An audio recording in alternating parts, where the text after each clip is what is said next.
see you. All right, fantastic. Hello and welcome to Penguin Live, where you have the best seat in the house for the best magic in the world. I'm your host, Dan Harlan. Thank you so much for supporting Live Magic. Now, I'm particularly excited about the gentleman that we have with us because I get to relax and do absolutely nothing, because this guy has been awarded Magician of the Year more times than any other magician at the Magic Castle. He's so versatile, in fact, that he has been awarded Magician of the Year in all of the possible categories. That's close-up, parlor, stage, and lecture. So he's got it all. So he can handle this whole thing without me. But I still have to do this. He truly understands magic. He is an expert in pure sleight of hand. The ideas that he uses are refreshing. He takes classic magic and he updates it so that it can be performed by a modern performer. The routines are beautifully executed. They're smart, engaging, and always surprising. You know him really well. He is a true master of our art. And so it gives me great pleasure to introduce him. So please join me in welcoming John Carney.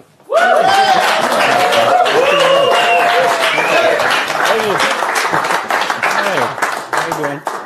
Good to see you, folks. You know, I always start these lectures with a little disclaimer, sort of. You know, these are all opinions. This is the type of magic that I do. If you like the type of magic that I do, when you watch it, if you say, oh, I'd like to do something like that, well, then listen to what I say. If you don't like it, do the exact opposite. But it's just opinions. Everybody has a different style. If one guy likes jazz, another guy likes rock, it's all music. But you pick your style. But try to be consistent or whatever. But anyway, one of the things I wanted to talk about here was when I'm demonstrating these tricks. Maybe you say, "Oh, I don't like coin tricks. I don't like card tricks. I don't like this or that." I'm just going to pay attention to that one or two things. Well, you're going to miss a lot of stuff because the way that I construct this lecture is I use these tricks to demonstrate principles. So even if you're not going to do these tricks, you can apply these principles to anything you do, whether it's dove magic or illusions or kid shows or anything, cards, coins, it doesn't matter. It's a way of looking at your magic. It's a way of thinking about your magic. And I'm going to give you a little demonstration with something here. How much would you say that's worth? Just offhand. Oh, boy, you haven't read the paper lately. It's not worth very much, actually. But I'm going to see if I can make a little extra. I'm going to fold it like this. And when I rub it like this, you'll see that out from the center, boink, there we go. So there's a $50. So I've made back half my money already. I'll fold it the other way and give it a little rub like this. And when I do that, another one comes out. There. Oh, I'm going to be greedy. I'm going to go for one more. I'm going to roll it up really slow here. Just like that. Just a little snap. And you can see right from the center of the bill, right from the center, one more coin. So that's 50 cents. That's $1, $1.50. I'm going to go for one more. Yeah. Come on. It's not working. Well, why mess with the small stuff anyway? I'll just do this. I'll change it into 100 and just leave it at that. That's pretty good. All right? Now, I love this trick. I call it the logical bill trick because it has a logical progression. You're producing coins, and then it has a logical finish that you finish. But also, the method is very logical too. I started working on it. There was Jerry Anders is one of the first guys to do a lot of things where you're producing coins from two playing cards. He had a trick where you tear a card in half, put the pieces together, produce a coin, tear them in half again, produce another coin, tear them in half again. And that Miser's Miracle, and it's really a terrific trick. And he had a couple other things with producing coins from a bill. And one of the basic moves that he did was he had a coin underneath the bill like this, and in the action of folding it, he would fold it like this, and then he'd fold it like that. So he's folding it at an angle, and what he does is underneath, he's going to push this like that. He's going to push it under that corner as he folds this one out.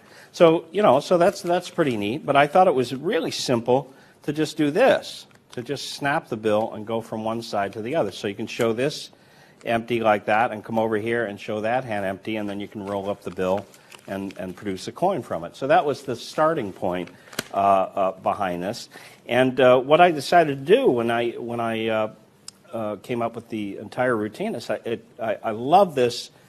It's sort of organic because you're using the finish to the routine, the climax of the routine. The $100 bill is the gimmick for the trick, right? So I take one of the coins, I put it in the top of the bill here, and I start rolling it like this.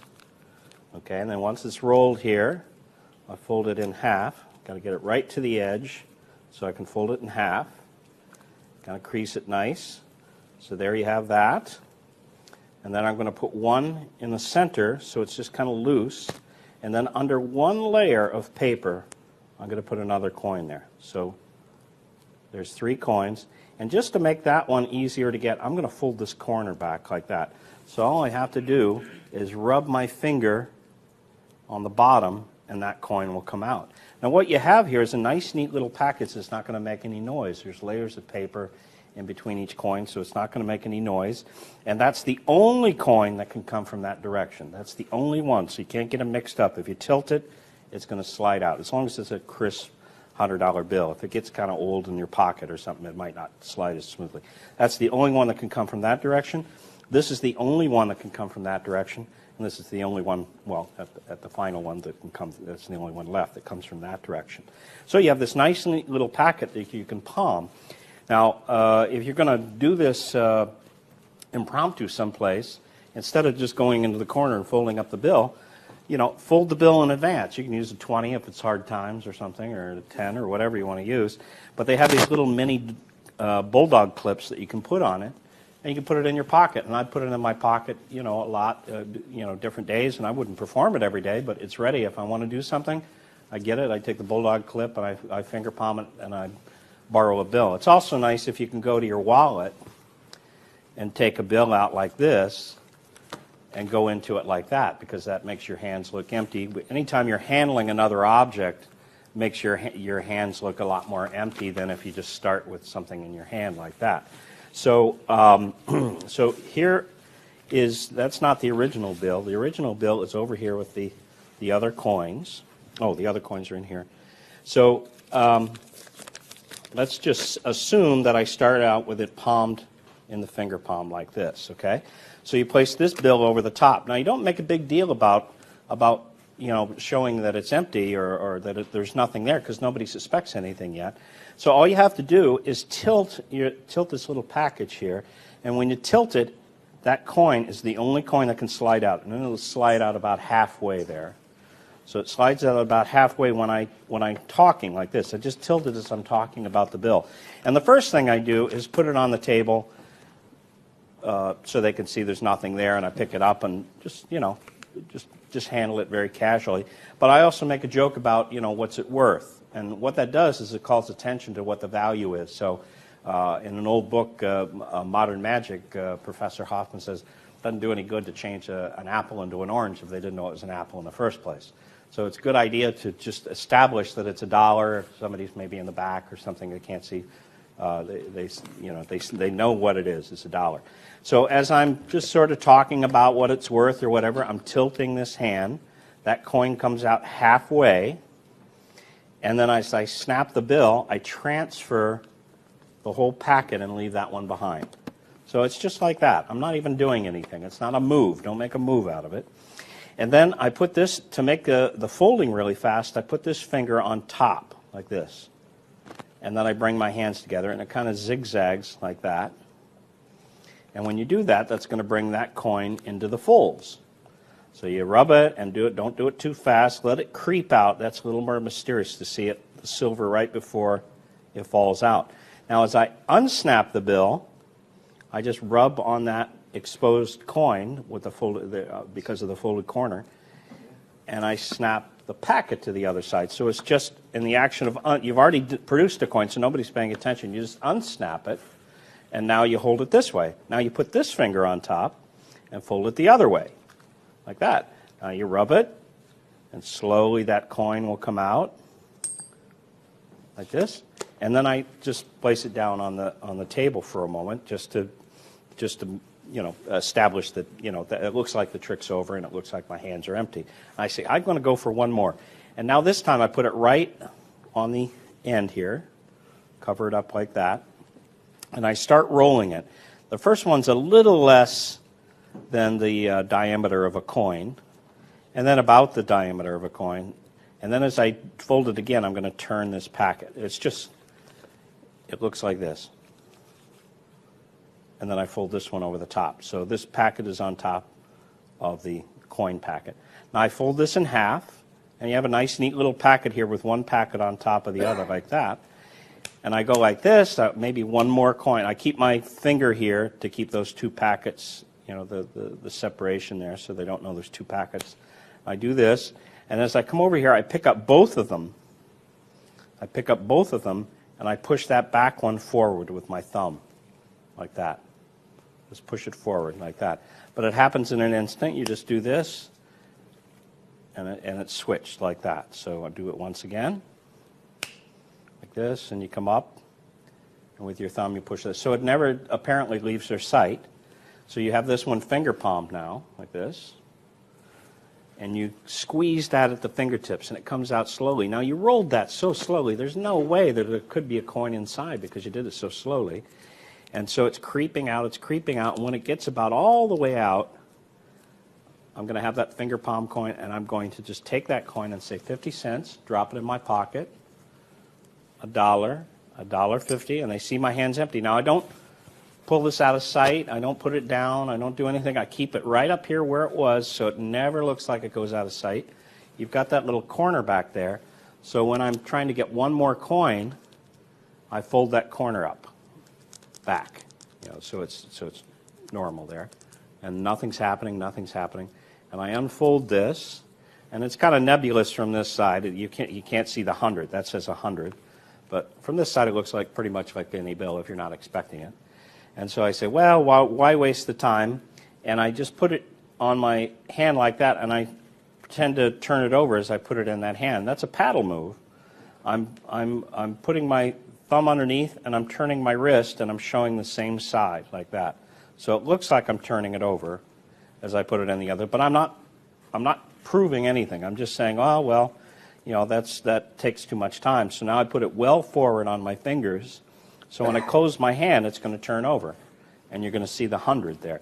But if I just do this, it's obvious it turned over. So I make it look a little more impressive. I do this, and it looks like, oh, he did something, but I couldn't possibly do anything. It's all exposed, and they see the 100 right away. And you unfold this and show the $100 bill, and your hands are clean. And it's a very, very nice impromptu trick to do.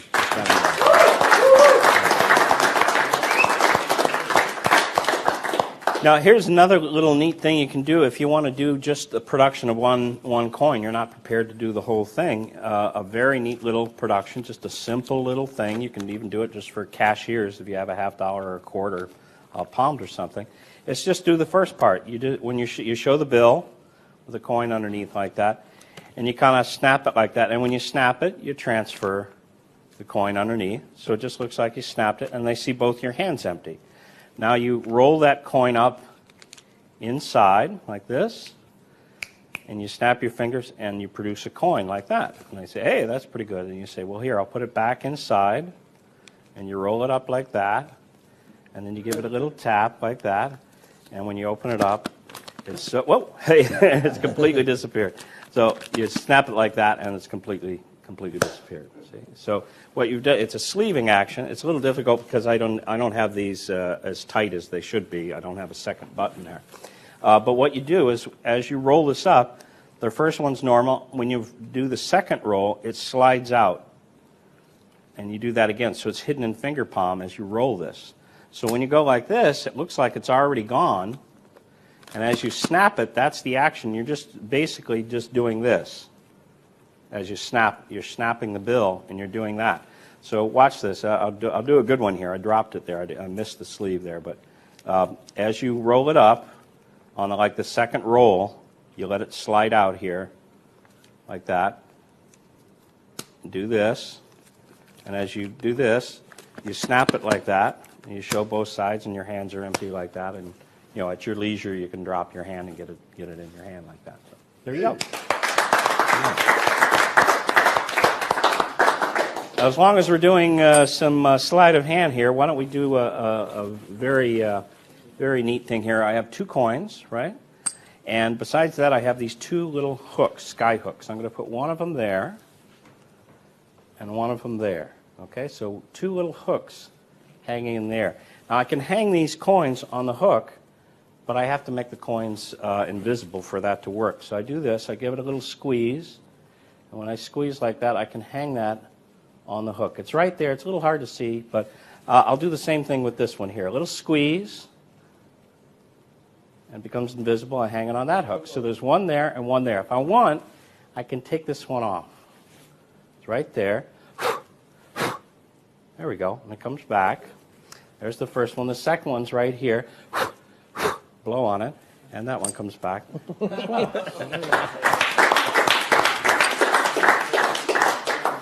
Now, typically you wouldn't do this for an audience that's sitting below you. It's usually just a couple people standing around and they're looking down on it. So it's a little bit of a disadvantage to have you people below me. So I have to really cheat and tilt my hand here like that. But this is John Cornelius. Is one of the most clever magicians I've ever met. You know, we were good friends. And he had a trick he put out years ago called Fickle Nickel. And it couldn't, Doug Henning opened his magic special. Can you imagine opening this big magic special of illusions with a coin trick? And that's what he did. And the camera opened on him, and he had a nickel there, and it looked this clean. He had the nickel there. He closed it that slowly. He turns his hand. He turns it back. And it's completely gone. His fingers are spread. He shows his hand like that. No sleeves when he did it. And then he closes his hand. And it's back, and it was just a miracle. It was unbelievable. It's such a clever principle. It uses a very simple gimmick. I'm not at liberty to discuss what that is, but I thought, wow, I'd love to do that, have that effect, but do it with sleight of hand. So I started working with different things and different places to hide them and everything, and I came up with this thing here. So I'll give you a little demonstration just with there's more to it, the misdirection and everything, but basically what happens is you squeeze it, and it looks like it goes, and then you reach up and take it, like that, and it comes back. And what's happening is you're pushing it between these fingers, like that, pushing it back, and now, of course, you can still see the edge there. When you push it, you can still see the edge. So I'm acting like I'm kneading it, or rubbing the coin or whatever. And what that does is I'm sort of working the fingers back and forth to work it back further. So when I open my fingers, it's hidden. I'm opening them up a little bit so you can see it's between the fingers, but it's way back here. It almost hurts because it's hitting the webbing in the fingers there, But it's way back there. But what that allows you to do is open your fingers separately. You see an opening finger, you see an opening finger, but it's way back here, see? You open that one, you open that one.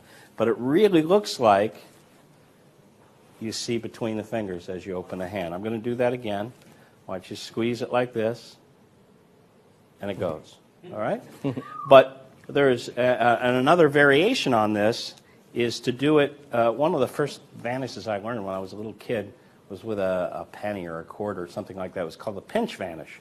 And you do this, and you go like that, and you make it disappear. When I was a little kid, that was one of the first things I learned. You pinch it like that when you pretend to take it, and you go like this, and and it disappears, okay? So it's pretty good little simple illusion. And I use that idea here to make it look like it visibly vanishes. Check it out now, watch. You just squeeze, and you see it disappear like that. It just looks like it disappears right in front of your eyes. And that's all you're doing is you're pinching it, and you see those fingers empty up there, and that's when you push it between your fingers and do this, okay? Now, you can back out of the room, or you can have, just say, thank you very much, clink, and then drop it on the floor. So how do you retrieve it? Well, of course, that's the hardest part is how to retrieve it, but it's really not that hard. If you can do a coin roll, you can do this recovery. If you can do a coin roll, you can do it. Now look, as I'm rolling it, watch when it gets right to the center, right there, this little finger reaches up, grabs it, pulls it around, inside the hand. It balances on your thumb, and you start again. That's for the coin roll. You grab it, your finger reaches up, pull it around, your thumb balances it, and you start the coin roll again. Finger like that. So it's the same idea. You're reaching up and grabbing it, but you're stopping there. You're not grabbing it with your thumb. So it's behind my hand. I'm going to do it from the side here. You do this, and then you do that. Now you have to have the proper timing and angle. It's not angle proof. You really have to choose your situation. If it's the wrong situation, don't do it. But if you got a couple of people standing around at a party or a bar or something like that, you find the right. There's usually, if I were to do it, there'd be two people right here, and I'd do it like this, like 2 or 3 people right there. That's fine. As soon as people start gathering over there or behind me, forget about it. It's not, you just don't do it. It's not proper for that situation. So you do that. You're pushing it between with your thumb. You're sort of kneading it back so it's back a little further. You're opening the fingers one at a time. You do this. Drag it in as you turn your hand over. And then as I turn my hand like this thumb, as I'm pretending to knead the coin, like that, the invisible coin, and as I do that, my thumb just levers it into finger palm as I turn my hand over. So you're seeing the palm empty, and then I can turn it back, and now it's in the palm like that. See? Now, there's a problem with this. I don't like a lot of hand washing. You know what I mean by hand washing? Here, the coin's not here, now it's here. It's empty, it's here. It's obviously guessing which hand is it? Which hand's it in? That's a puzzle. That's not really a magic trick.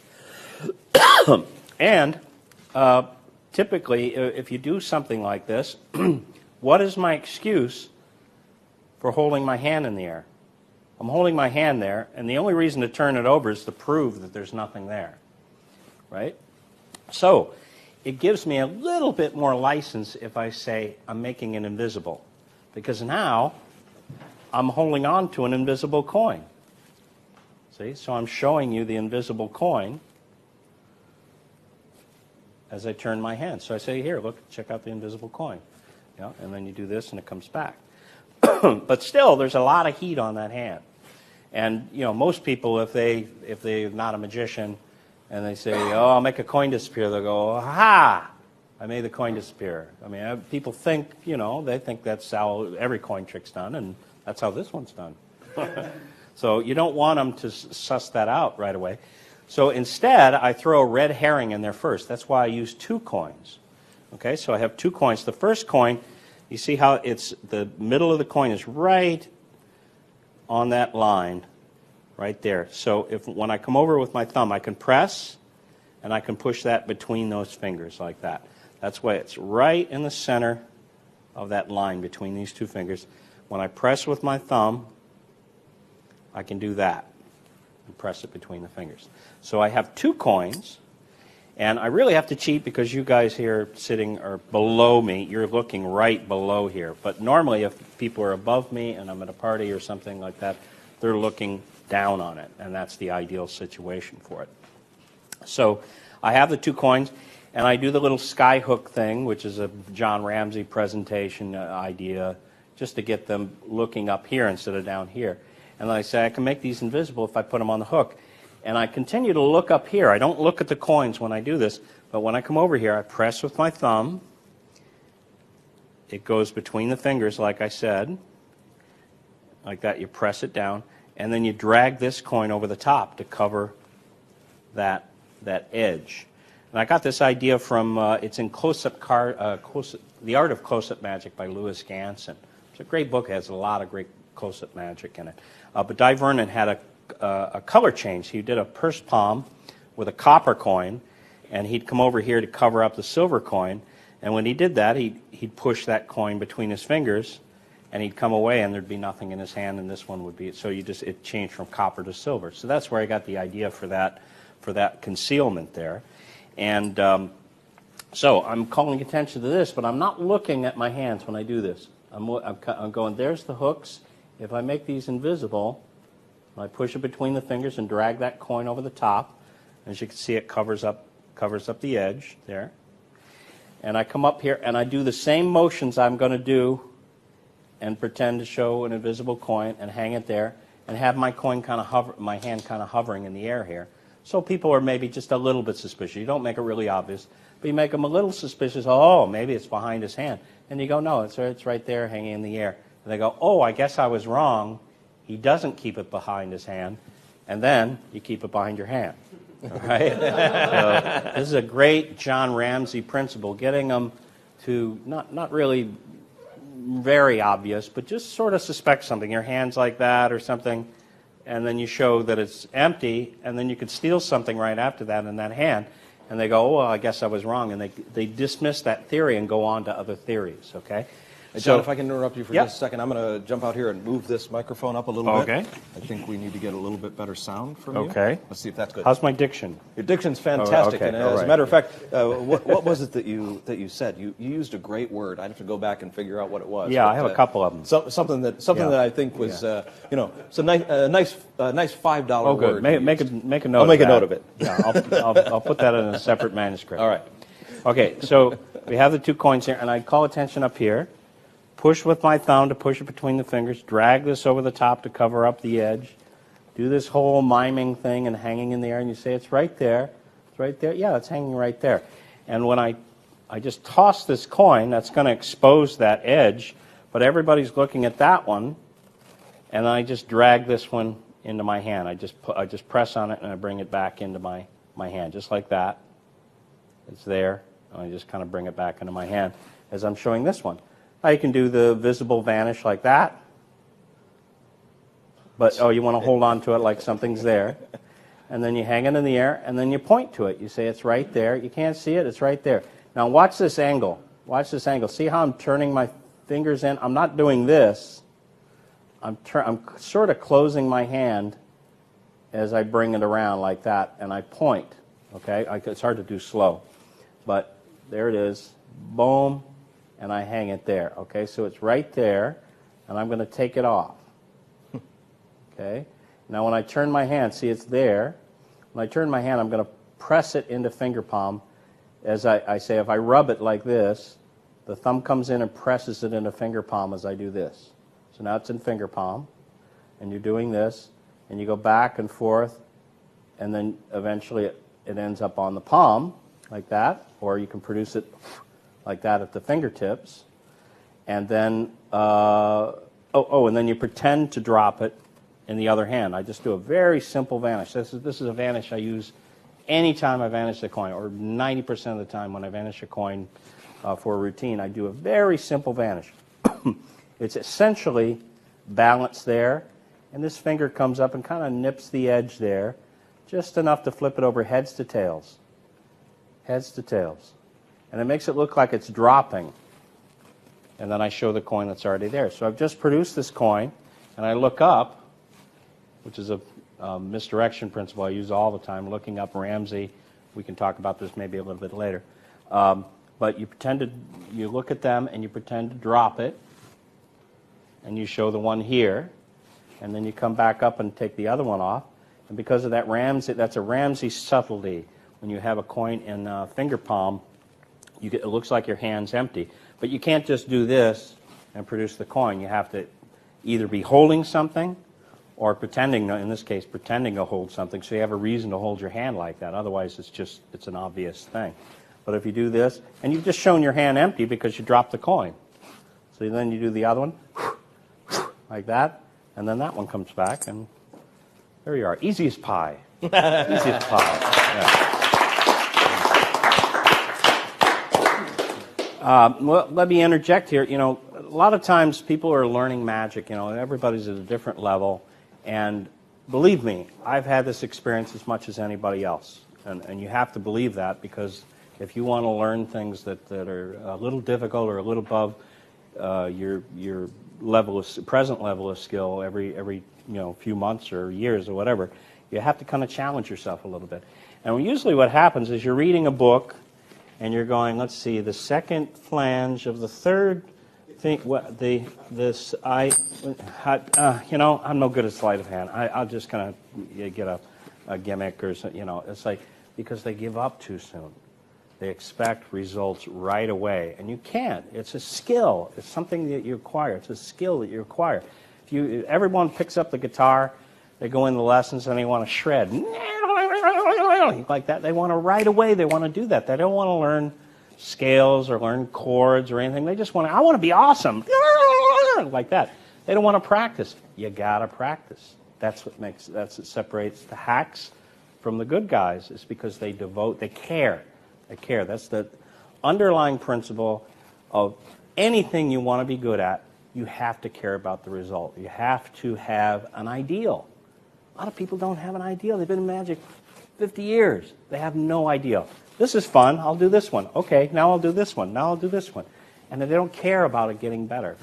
Well, one of the ways that you improve is you look for problems. You look for things to improve. And when I say improve, I don't mean just my variation. I do it with a red deck, or I'm doing something, not making it more complicated, simplifying things and refining them, and looking for what the problem is. What would the spectator think if they saw this?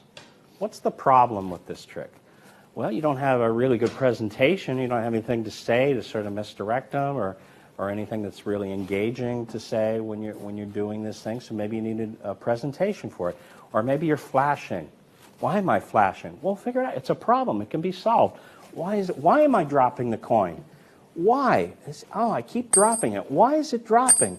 Oh, what if I move the finger here? What if I move the finger here? What if I move the thumb here? What if I moved it higher, lower, held it tighter, looser? What if I did this? What if, just try different things. And eventually something will happen and you go, oh, I did it. And then you can't do it again. You go, why can't I do it again? I just did it. And you try it, and then you do it again and again and again. And it's like a bicycle. After a while, you can't even explain to people how you do it. You get on the bicycle and you ride. Well, not you, because you have a feeling, you have a sensitivity for it. You've kind of lived with it. And a perfect example is, people say Jimi Hendrix is a genius on the guitar. Absolutely. Absolutely. But he didn't wake up one day and go, like that. Jimi Hendrix carried around a guitar all day long. Now, you don't have to do that. I mean, a lot of us are hobbyists, and we don't have to commit that much. But he loved it so much, he wore that strap of that guitar around him all day long. Walking down the street, he'd fall asleep with it on his chest, and he'd wake up and he'd play the thing. And people say he brushed his teeth. He'd have that guitar around there, and he'd put the brush down, and he'd walk in the living room and try something, and you try and fail. The people that are really good at something have made many more mistakes and many more fumbles than the average guy, because they're trying and adjusting. You try something and you adjust. You don't get it right on the first try. If you do, anybody can do it.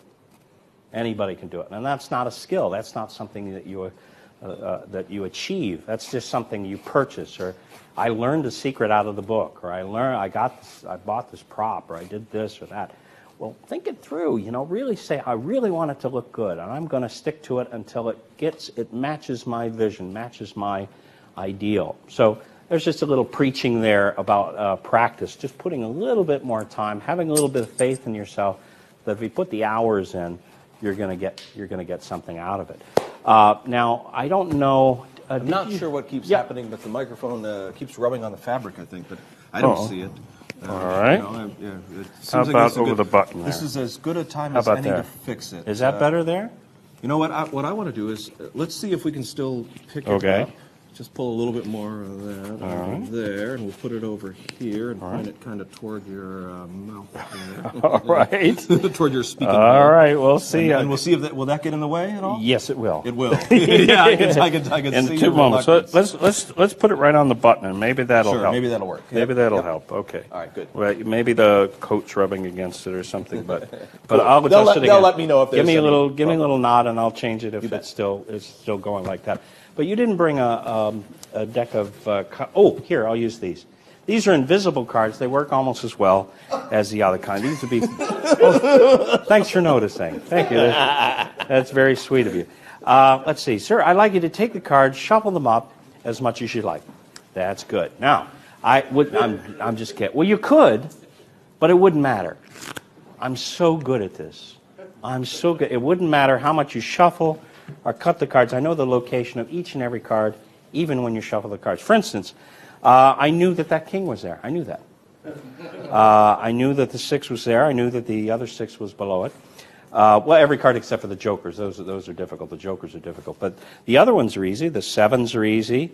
The 4s are easy. The joker. I always said the jokers are tough. But anyway, the point is, when you know the positions of all the cards, the aces are very easy to find. That's my point. For instance, the top card, the ace of clubs, is what... Oh, it's a joker. Sorry. I always have trouble with the jokers. The ace of hearts is about halfway. That's another joker there. Let's see. Looks like jokers are popping up everywhere. Wait a minute. What the heck? What if I rub these on the table, and then you get all 4 aces? Just so, oh my God! There we go. That's all 4 aces. I'll do this again here. I'm sorry. I got this mixed up. I forgot something here. So go through, find the joker, and they say, oh, well, look, there's the joker. I'm going to put the joker back. And then there's an ace on the top here. I'll put that down. About halfway down, here's the other joker, and then there's one. Oh, there's one on the bottom. That's what I forgot to do. And then they're popping up. Wait a minute. One thing I have to do. You wave it over the top of the other ones, and they all change into aces. That's better, isn't it? Yeah, that's better. I just forgot to do that one thing there. This is a great two ways to open up a routine that are really, really nice. First, the deck production. I'll show you the setup. It's very simple. You put a joker face up about 3/4 of the way down. You put 3 on top and 1 on bottom. I think I messed up the setup before I start the show here. But then you put those in the card case, and you put this in your inside breast pocket, just like that. That's why I couldn't move them my phone, because I had to get to that right away. Just to interject, I was surprised with the opening effect that I could shake your hand. You weren't holding out yet. Oh, for the... I shook your hand, and then, you the went coins? right into... Yeah. Yeah, so I just had the bill at my side. Now, normally I don't have to do that because I don't have to shake hands with somebody right before I do it. But I just had it behind the bill, and then I came over here as I showed change hands with the bill, and I finger palmed the little packet or something. It's kind of awkward to do that because I had to shake hands before I did that. Usually you just come out, you're in a bar or something, you can pick it up and do it anytime you want. But you have the cards inside here in your pocket, and you do some body language here. I hope I don't hit the microphone with the body language here. But this is international language. Where did I put my keys? Where the heck did I, people do this all the time when they're looking for something. So I look at somebody in the front row and do this and reach in my pocket. Now what that does is it establishes it before. I don't go right for it. Establishes that motion of going from pocket to pocket. And I say, do you have a... So when I go here, nobody's paying attention, especially since I'm talking to somebody and I say, did you bring a deck of cards? And what I do is I just take it out and I turn it and I feed it into the hand that's holding the jacket like this. So it's right at the edge of the jacket there. And it only takes a second. It's like, say, did you have a deck of cards I could... Oh, wait a minute, I'll use these. And so you have it right here, okay? I'm going to do a smoother one here. So it's out of context. But do you have a deck of... I'll use these. So now you have it right here, right? And I pretend to grab something and look at it. Now, this is a John Ramsey principle. If you want somebody to look at something, look at it yourself. And if you want somebody to look at you, look at them. See? So there's a lot more to it, but that's basically the idea, is right before it, you have to focus attention before you can misdirect attention. I don't know where you're looking. You're looking all over the place. Oh, nice studio. And, oh, this used to be a barn. Oh, no, that's fascinating. And then just when you decide to look at me is when I do the move. So I don't know where you're looking.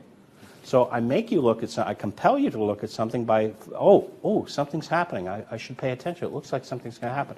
If I have a coin, maybe I tap it on the table and look at that coin, and then right before I do the vanish, I'll look up at you right before I do the vanish. See, but I tap it and look at it first and say 1934, yeah, and I do a fake vanish, a fake transfer, something like that. But that's a very, very strong principle of misdirection. I'm really breaking it down into a few seconds. But I talk about this in my books and DVD on John Ramsey. But that's the basic idea behind that. So this is in my pocket, and I say, do you have a deck of cards? And I'll use these. And I look at it, and then as I bring my hands together, I look at them. I look them right in the eye, and I say, oh, that's all right, I'll use these. And as I do that, I pull this out, and my thumb just sort of levers it into view, like this. So it's like this. I look at them as I bring my hands together. I do that. And I don't make a big deal about it. I don't go, ha! Cards appear. Notice I don't do that. I really soft sell it. I don't go, ha! There's the cards. I go, I'll use these. That's okay. I'll just use it. And I'm opening them up and taking people, what? You know? So I would rather they did that than I'm going, hup, and producing the cards, which looks more like it's coming from my coat if you do that. But if you do this and you look them in the eye and you go, that's okay, I'll just use these. These will be fine, yeah. So if you've ever done tricks at a party or a restaurant or something like that, and you walk over and say, would you like to see a trick? And you take out your cards, they go, oh my God, is this going to be good? Is that like Uncle Harry at the barbecue with the boring tricks and the thing? Oh my God. So they don't know what they're getting. But if you walk over and say, I'm going to use these cards, and you do this and you start to take them out, like right away they go, whoa, this is going to be good. So now that you've got them, and you can do a more complex routine or a more involved routine. So do this, look up, push with your thumb to bring that into view, and then I just open the case and take the cards out very casually. I like to do this all the time, and toss it aside. That's one of my pet peeves, by the way. If you're doing a card trick, get that off the table. Does it have anything to do with the trick? Get rid of it, right? So because it's distracting. This is your stage, and anything that doesn't belong there detracts from what you're trying to present. So you want them focused on the magic. You don't want them focused on different things. And so I have 3 aces on the top and 1 on the bottom, and that joker is reversed about 3/4 of the way from the top there. So I start to hand the cards out, and I say, shuffle them. It's an old gag, but I say, start to shuffle. I go, that's enough. And I go, well, you could shuffle them, but it wouldn't matter because I'm such an expert at this, I can find any card I want. And as I'm talking, I'm not even looking at them. As I cut the cards, hold a break, and then just cut them back to the top, and maybe I cut them again, and then cut these to the table. You're just cutting at the break each time. But one of the most convincing parts about any kind of a false shuffle or a false cut is the fact that you're not looking at them. If you're doing something like this, and you're studying the cards, and you're looking at the cards when you're shuffling them and everything, that's not a shuffle. Because the guys hey, let's play some cards. The guys that say, hey, Harry, how about let's do this? Come on, give me another beer. What's the thing? That's the guy that you want to play cards with. You don't want to play the guy with the pinky rings and the polished nails and the and the wax mustache. And you want a guy that looks like you and he handles cards. I don't do a lot of flourishes because when I was younger, I was influenced greatly by Di Vernon, and one of his heroes was Nate Leipzig. And Nate Leipzig used to say that you should handle the cards in this style anyway, that you should handle the cards as if you're familiar with them. You play cards on the weekend, you're comfortable with them, you can shuffle the cards, you don't drop them, whatever, but he would never even fan a deck of cards. I mean, maybe that's a little extreme. A couple times I'll fan a cards, but usually if I have someone pick a card, I'll just spread them, but I don't do any fancy stuff.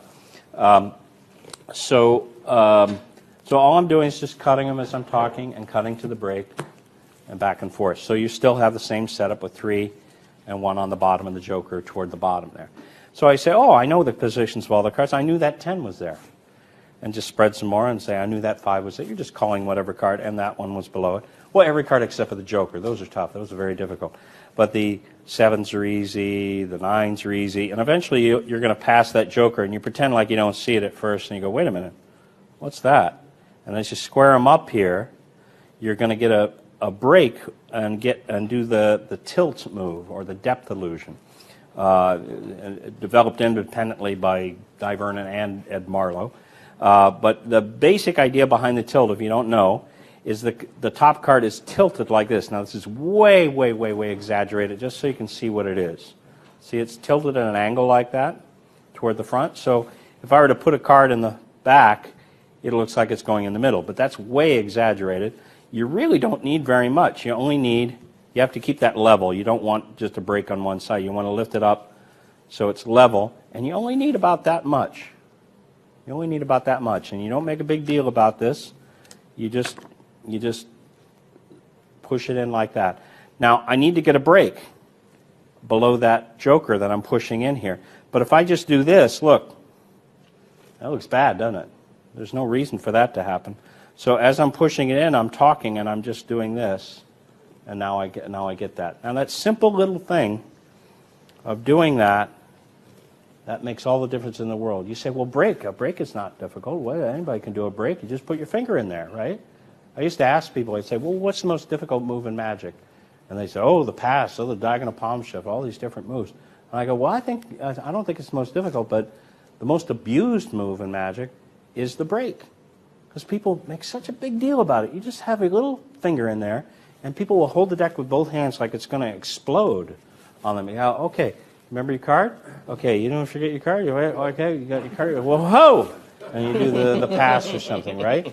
So all the focus is on your hands. Who is going to look away from your hands when you're doing this? Nobody. Because it's obviously something's happened. So if you're holding a break, drop your hand. Relax, talk, do this. Whatever, spread the cards and leave them loose and keep the break. And that is just so much more natural than saying, okay, remember your card, and then do the pass or something like that. So in this case, I was just getting a break for a double lift. So I've just done the tilt, all right? And just as I get toward the end, I kind of tilt it up so I can lift that up and get that break there. And then I do a very simple double lift. Very simple double lift. It looks like this, which doesn't look like a double lift, right? People do this and snap it and riffle up the side and do that, all those kinds of things. But if you go to, Charlie Miller used to say, if you go to the public library and when people are coming out, you hand them each a deck of cards and you say, show me the top card. They're going to go, what? You mean this one? That's what they're going to do. They're going to go, oh, what? Oh, this one? That's what a double lift should look like, if you don't want it to look like a move.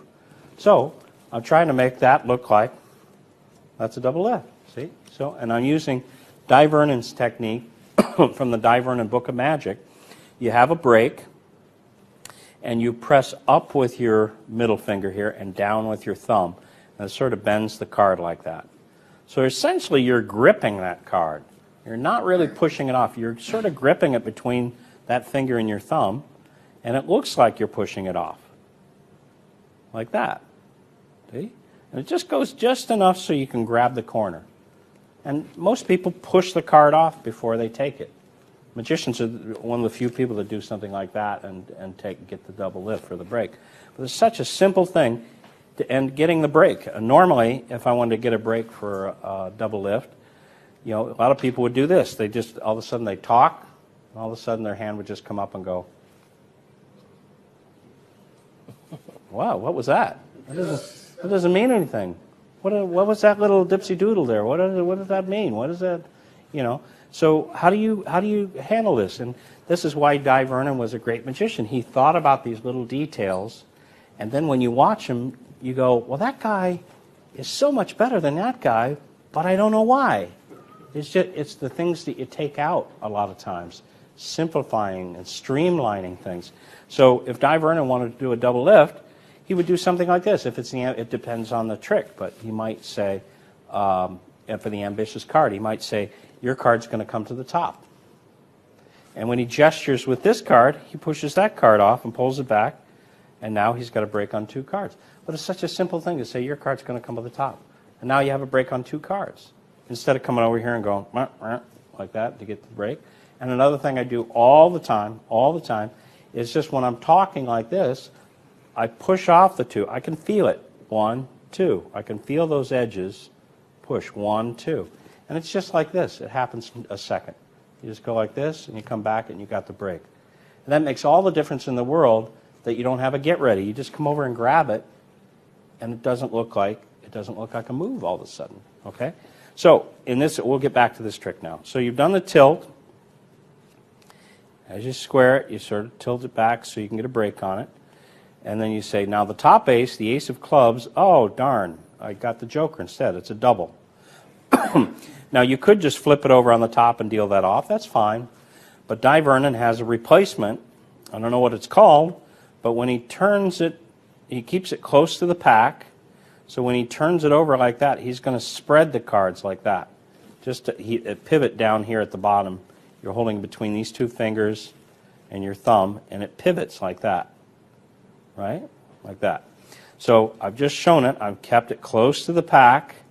And as I turn it over, I spread those cards, and that goes square on the pack, and it looks like that card never came on top of the pack there. Look at how it looks now. You do this, and you say, there's the joker. And that goes on the table. It doesn't look like you dumped a card off there. It doesn't look, here you could have dumped a card, but here it just looks like you're holding the card in the air, sort of like this. That's what's implied. So you drop that on the table. Now, you're going to do a pass and a cut, and you're going to make it just look like a cut. Now, when I was a kid, I read something in Hoffman's Modern Magic. It said, with practice, you can make a pass and a cut look like just a cut.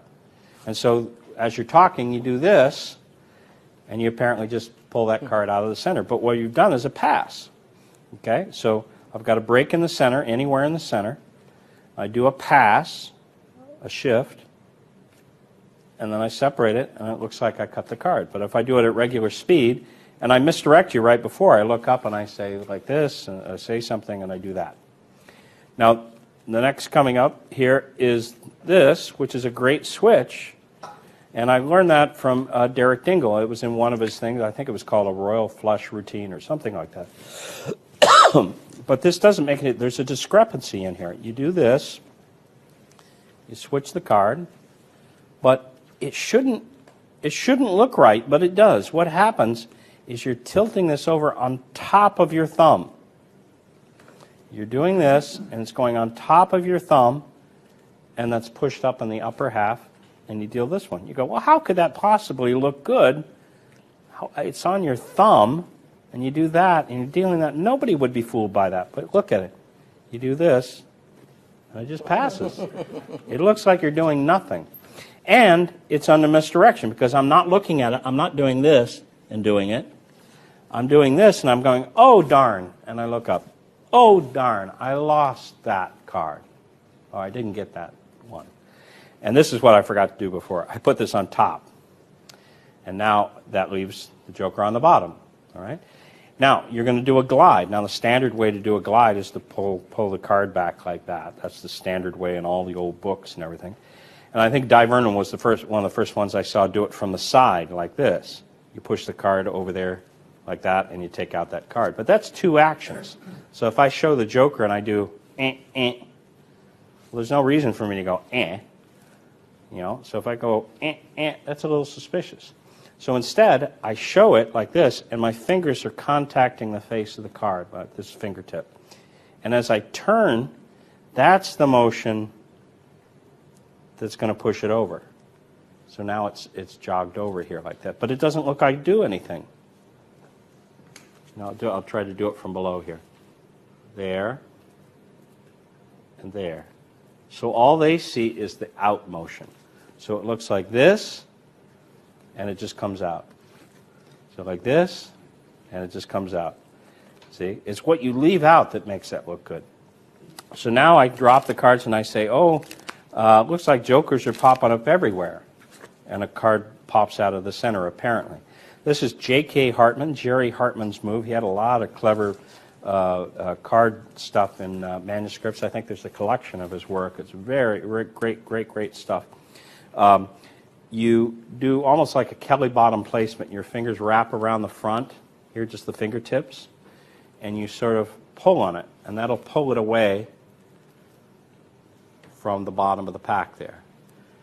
And when you do that, you feed this hand between the deck and the card, and you just lift up anywhere in the middle with your finger here. Just lift up anywhere in the middle and drag that card around into the center.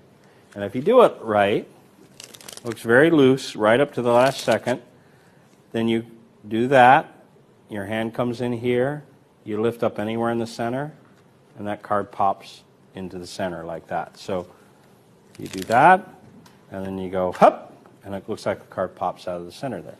Now, to make the last one change, this is a really nice idea. I've seen a guy named Ron Wool, just passed away recently, had an idea like this in, I think it was in Epilogue or some old magazine from the 60s or 70s or something like that. But also Pete Fortin from Switzerland, both of them were from Switzerland, used the idea. I'm not sure exactly where it started, but it was based on one of the first card moves I ever learned, which was the snap change. The snap change, and it still looks good. If you just do the regular snap change, it still looks fantastic. The snap change looks like this. You rub it on your sleeve, and it changes. Such a simple thing, but it's one of the first things I learned when I was a kid, to snap it like that, and it changes. You're holding it by the sides toward the bottom here, and you're just going to snap it until you're just holding it with the finger and thumb like that. So you're holding both sides, and you snap it like that. So here, and the rubbing on the sleeve gives you a little misdirection, so you're coming down, and now it's on top of the deck, and you can deal that one off. So here it is again, rubbing, snapping as you come down, it goes on top of the deck, and you can deal it off. But Ron Wool and Pete Fortin use this idea where you use that to turn over the cards on the table, and it makes it look like all the cards are changing at once. It really, because you're sort of convinced that those are jokers there, and when you do this and you do that, I did it. That was a bad one. But when you do this and you snap these over, it looks like they all change at the same time. And that last ace that I snapped over and did that, I temporarily put it here as I push these aside, and then I deal it off there, and that ditches the joker on top of the pack there. Okay?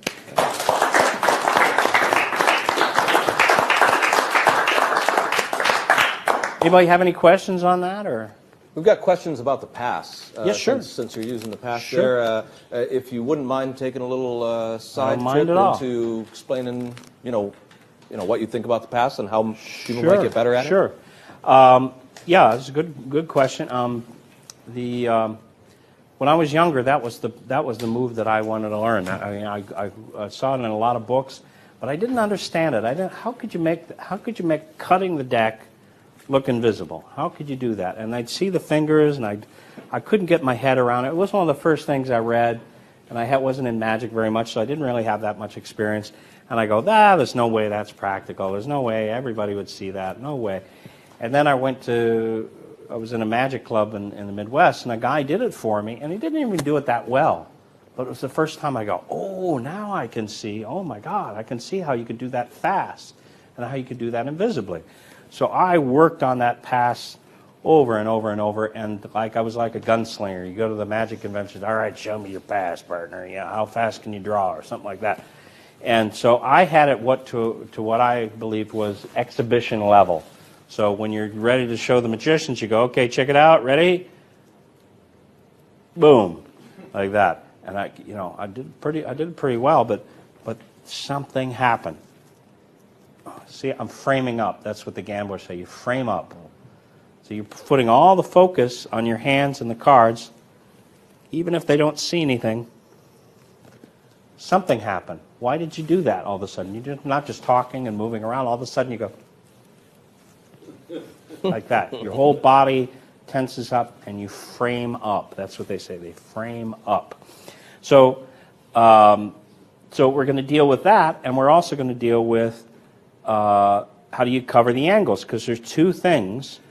I'm not sure exactly this is Erdnase. It's kind of a hybrid of a lot of different methods of doing the pass, but the principles apply to all of them. So let's just talk about general principles, and where the fingers go. You'll have to investigate that a little bit more, but how to use it, that's what I want to talk about. So normally if you do this, they're going to see these cards sort of move away here as they come off, and then they're going to see the cards below like that. So they're going to see the top ones, and then they're going to see it below. And it doesn't matter how fast you do it, they're going to see that move, and they're going to see that move. So I tried to get, there was I think it was Neil Elias had a thing called the jiggle pass in Paul Bear's Review or Epilogue or something like that, where he was kind of refining it, and he had a jiggling motion to it. I thought that was a little broad, but the idea was really good because he came up to cover this flash, the cards going off to the side like this, that. He came up to cover that part, and he came down to cover that part. But obviously you don't want to go like this and like this. That's too big and broad. And originally that's what I was doing, big and broad like this. You remember your card and whatever, like that. And it was like too much handling of the cards. So eventually I got it down to this, just with the fingers sort of rocking it in the fingers. So up and down, up and down. It's almost like you're turning a doorknob. Up and down, like that. Like that. So if I have a card here, when you go up and down, like that was a little too big, but I'm just trying to show you the idea. Up and up, so up and down, up and down, like that. But if you get it down to that really small motion here, you can get it just so it just looks like you just sort of, just in the action of squaring the pack, like that, you get it. So that's a little bit better. Now, as well as I thought I did it, I probably don't do it as well today as I did when I was younger. And here's the principal reason, because now I put a lot more effort into doing that in context. Because I don't want people looking at my hands, and I can be very careful about, is that finger there, is that finger there, is that finger there, is the right angle right? But now I'm focusing too much on my hands. So to get the focus off of your hands, you have to do it in context. Don't just practice the bottom deal in a pile. Practice dealing them like you do in a game and talking and not looking at your hands when you do it, and not framing up and not tensing up. So instead, how would you have a card selected? Would you mind coming forward? Just so I don't have to leave the camera view here. But if you stand right here, just so the people over here can see. And thank you for coming up. Hi. So if you pick a card like that, you take the card, right? Okay. Now if I say put the card back, where are you going to look? Where's my card going? Where's my card going? Where's my card going? Bam. It doesn't matter how good I do it. Something happened there. I don't know what it was, but something happened, right? So I have to break up that motion, and sometimes there's other people involved. You pick a card, you pick a card. I'm using my body language. I'm moving. That's why it's so much stronger for misdirection and for magic technique to be standing. You have so much more power, and you can move and turn and say things to people. But on the table, your hands are right there. You can't really do very much, and the angles are bad, and you can't use your body. But here I can say this, and that's a perfectly natural thing for me to say this and say this. But you can't do that when the card's on the table. So where are you looking when you put that card back? Where's my card going? Where's my card going? Where's my card going? And if I do this and stop, everybody goes, oh, I guess nothing happened. That's when you do it. Oh, nothing happened. That's when you do it. Okay? So you're putting the card back. All the focus is where you're putting the card. Boom. Do something like that. It's so simple. When you say a break, it doesn't have to be a big honking break like that with a big little finger all the way up there, ready for the pass. Just hold a break temporarily with the fingertip, just the tip of it, just a fingertip break. So you put it back and you do that, and you can even spread the cards and keep them loose. Now, that provides you a reason to square the cards. If the cards are already square, why are you squaring a square pack, right? There's no reason. So to motivate that, maybe you dribble the cards, keeping the break, and maybe spread them, say it's lost in the pack. Now instead of holding my hand like this, I drop my hand and just talk and just relax. See, my whole body says nothing's going to happen. And I say, you could have picked a card, and you could have picked it, you could have put it any place you wanted to. And now when I come back, I have a reason to square the cards, and that's when I do the pass. All right? So thank you very much. Thank you. But you see, you're doing it in context. You're doing it in context. You're putting it back like that, and then you relax, and you talk, and you talk, and you say, now, the guy could have picked any card. I didn't know what card he's going to pick, but blah, blah, blah, blah, blah, blah, blah, blah, blah, blah, and that's how it happens. Now, it's sort of out of context showing to you now because I'd be pattering, and I'd have something to say, and maybe a joke or something is a good way to cover it. But that's the idea, is instead of putting it back and framing up and getting all tight and doing the pass, it doesn't matter how invisible it is, something happened. But if you can put it back, hold a break, relax, do this, just hold a little finger break, and right as you do the pass, that's when you put your finger in deeper, and you just do that little rocking motion, up and back, up and down like that, and that's the motion for the pass. Now that's it in a nutshell, but really makes a big difference. And you can still use that Ramsey idea. If you want somebody to look at something, look at it yourself. Lost in the pack. If you want somebody to look at you, look at them. You look up just a fraction of a moment before you do the pass. Okay? And any pass, it doesn't matter how invisible you think it is, it's twice as invisible if they're not looking at your hands. So misdirection, I always use misdirection even for the simplest moves, the simplest routines. It's just so much better. Okay? Yeah, I think that covered it there. Mm-hmm.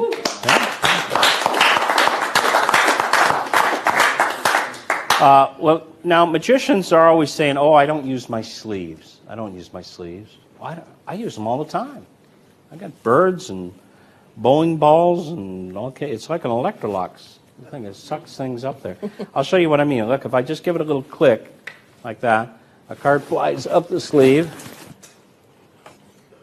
and lands right there. See? Leaves me with just these three.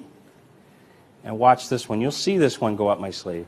3 left. I'll take this one and toss it up. That leaves me with just 2. See? Just the 2.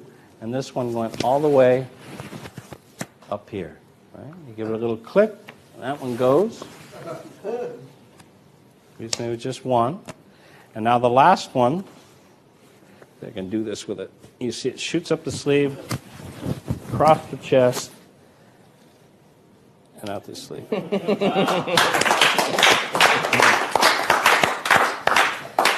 Now, I've worked on a lot of different routines for cards up the sleeve. Some of them use packets of cards.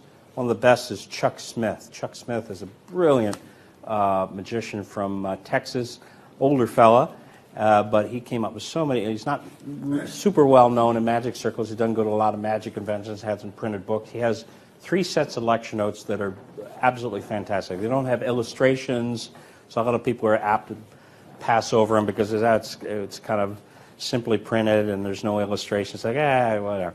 But if you go through there, there's these gems in there. He's such a brilliant guy, and he's very clever. He has great presentations for things, and he has a really great version of that. Erdnase has one with the entire deck of cards. You have a card selected, and one by one, the cards start flying up the sleeve and going up here, and then more go up the sleeve until you're down to 1 card, and that 1 card is the card that they selected, which is a great routine. Vernon has cards up the sleeve in the Stars of Magic, as well as Dr. Jacob Daly. And so there's lots of things in print there. But one of the motivating things behind palming cards, one of the motivating factors to make it look good is, well, motivation. Why are you bringing your hands together?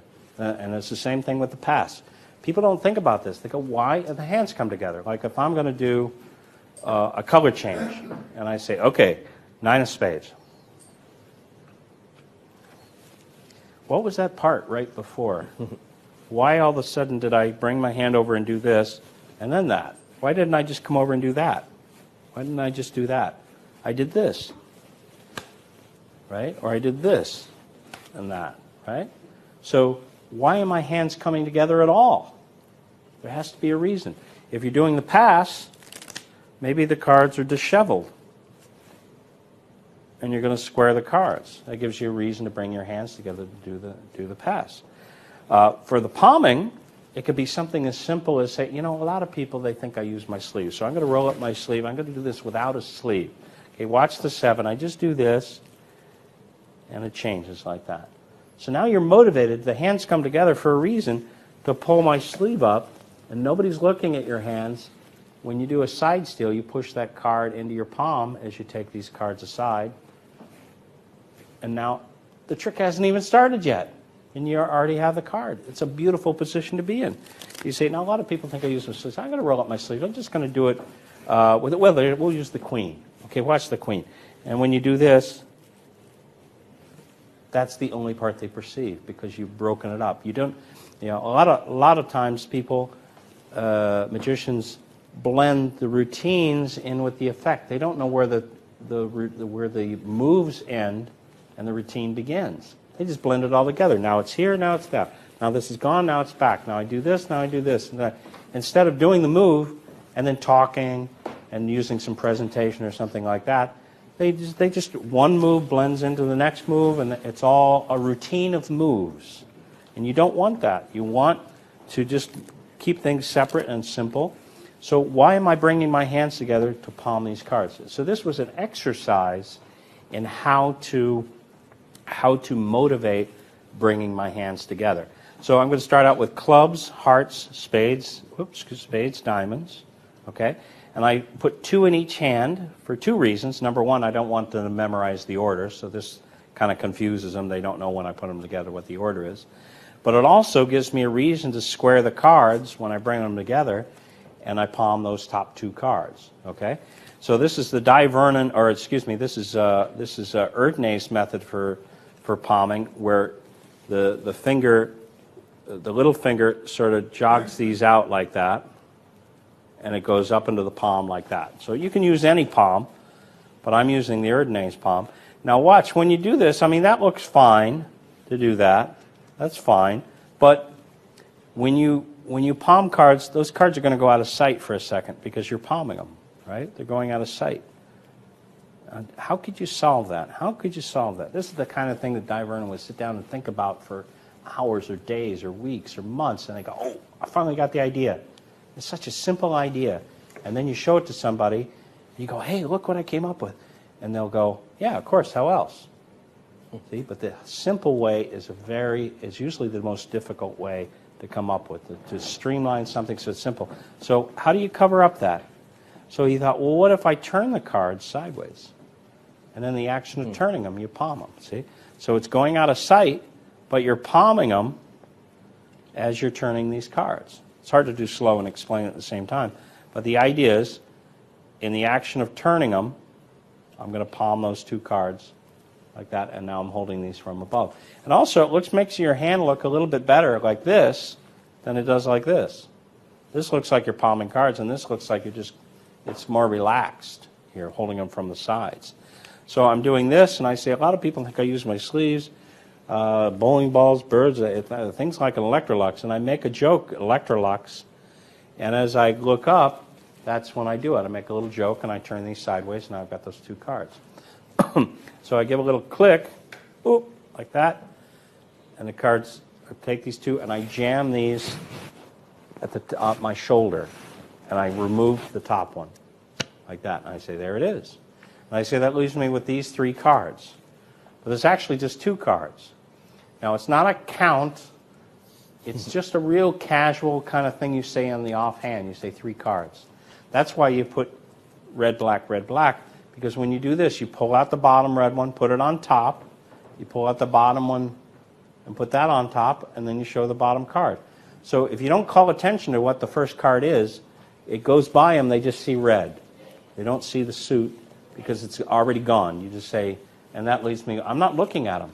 I'm not saying, look, I have 3 cards left. I guess you could do that, but it's much stronger to say, look, I have 3 cards remaining, and you're just pulling one off, put it on top, pull one off, put it on top, show the bottom card. But it's such a casual thing They see red, black, red in that rhythm, and I'm not even looking at it. They see it out of the corner of their eye, and that makes it look like you have 3 cards. Okay, so now if I have 3 cards and I take away 1, there should be 2 cards here, but there's only 1. So if I take away 1, there should be 2 cards here. So I do a basic back palm, palming the card like that. Apparently I've thrown it up my sleeve. But as I bring my hands together, I bring that back around behind that card, and then I spread these. So it looks like there's 2 cards here. As I bring these together, now there's still 2 cards, and there's no other card there. It must have gone. So I bring these together, and look how I'm holding it here. I get it into position. This is for the Professor Lowy palm, or the Hugard palm. This is an expert card technique in a few other places. Card College, those sort of books on all these techniques. That's the Hugard or Browy palm. You do that, and it's ready to be palmed when you pull this one aside. So you're just pulling it down with your thumb as you remove this card. Okay? So, but you don't do it yet. You make that one go up your sleeve. Show there's only 2 cards. Get them in position. Drop your hand. And when you pull this one out, you palm it now. And everyone's looking up here. You're palming it down here. So now when you bring your hands together, there's no motion. There's no funny finger motion. You're not going like palming the card like that as you put it in the hand. The dirty work's all done when everyone's looking at this card.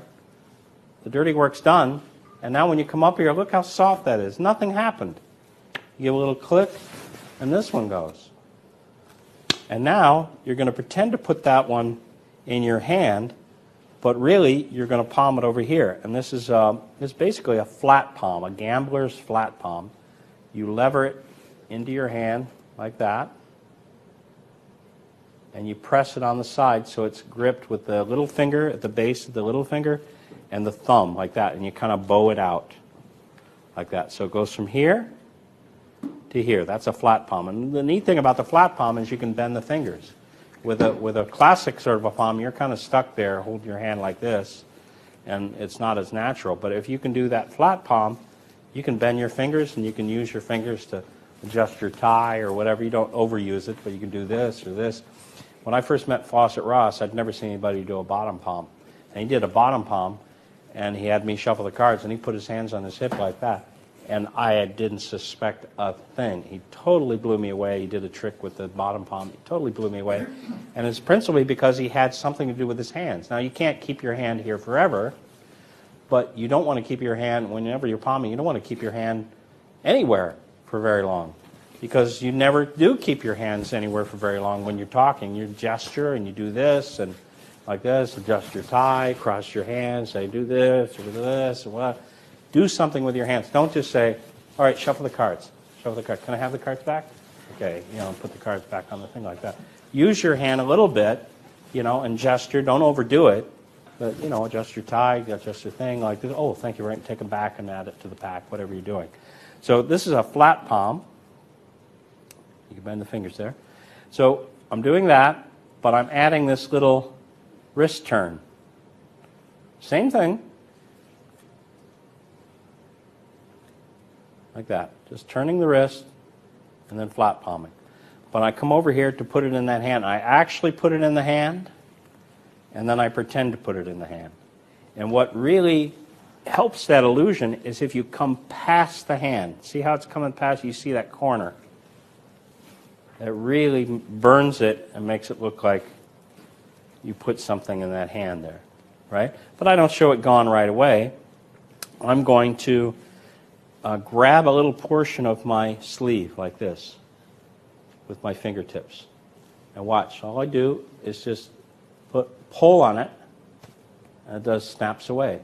And all of this is showmanship, because if I just go like this, you don't really believe anything went on my sleeve. But if I do this and show it's gone, it looks like something went up his sleeve. You go like this and go, oh my God, something went up his sleeve. Right? And then you hold your coat closed like this. Now, I used to have I used to have a gimmick, and I still use this sometimes. It's a wire. It's in one of my books. I forget what. I think it's in the Book of Secrets. It's a wire, and it has a little loop at the bottom, so I can grip it between these fingers. And right before the last card on a cards up the sleeve, this one or any of the cards up the sleeve, I would have it in my pocket, and under some excuse, I would take it out of the pocket, turn it sideways, and stick it under my arm, press it against my body, so the end of the wire came right here. So when it came time for the card to go up the sleeve, I just grabbed that little loop, and I would just do this. And what it did like a pendulum like this, it would make that card go across, and you would see it go across over here, and then I'd stick it under this sleeve or stick it in the sleeve, and then I'd show another card coming out of the sleeve there. But I discovered I get almost the same reaction from doing it, just miming. I say it's going across, and they're imagining it going across my chest. It gets almost the same reaction. Watch this. I'll do this again. I'll put it up. It's going to go up the sleeve, across the chest, and out this sleeve. Okay? There we go. I'll do this again here. Here we go. Not quite there. There we go. Up the sleeve, across the chest, and out this sleeve. Now this sleeve is in the way, so maybe it'll help if I pull this up a little bit here so you can see this a little bit better. There, up the sleeve, across the chest, and out the sleeve. And originally I was trying to sleeve that card. I was trying to sleeve it, and it's very difficult to sleeve a card like a coin because it's flat and it's lightweight and it's wide, and it's hard to get it to shoot very far. It'll stick halfway off the sleeve. So I stopped trying to do that, and instead I use an old clown gag. There's an old clown gag where you go.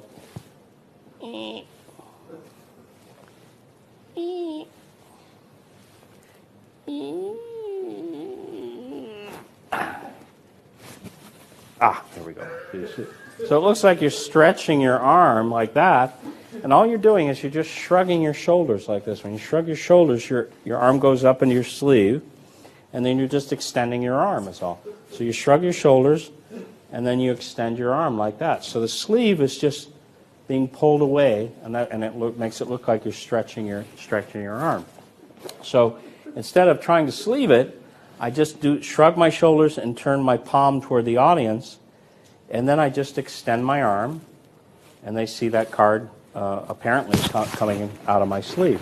Okay, so I just do this, and I let it fall. But when you do it all together, and they're using their imaginations, and it's going across the sleeve, and then it apparently falls out over here. It doesn't even look like you're gripping it. So.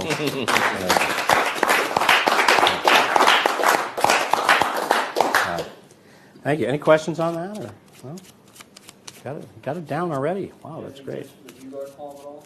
What's that? Do you have tips for the Hue Guard palm at all? The question is tips on the Hue Guard palm. The one I just did there? That one? Yeah. That one? Yeah. Yeah.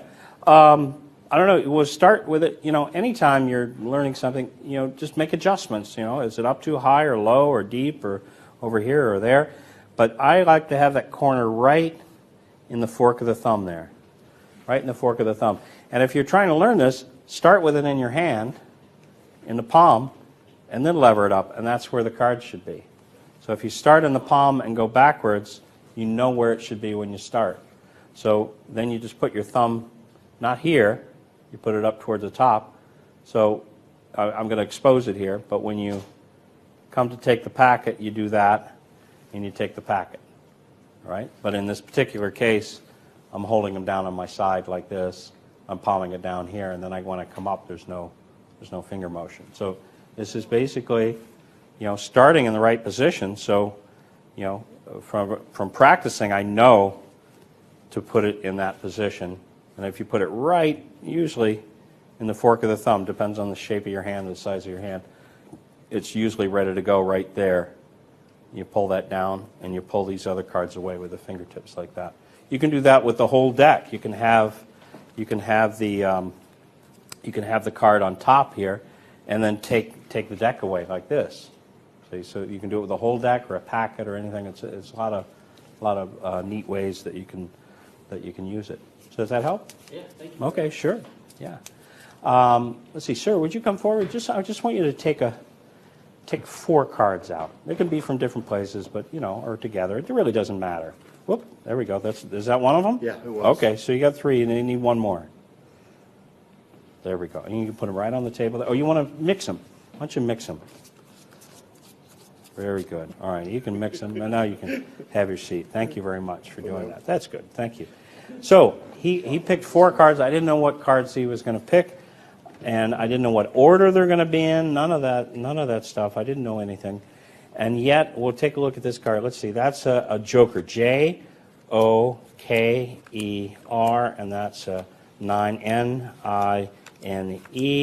That's a 6, Six, and that is a 2, Two. And I didn't know what cards you were going to pick, or what section or what order they were going to be in, but just so happens that we got the 4 aces there.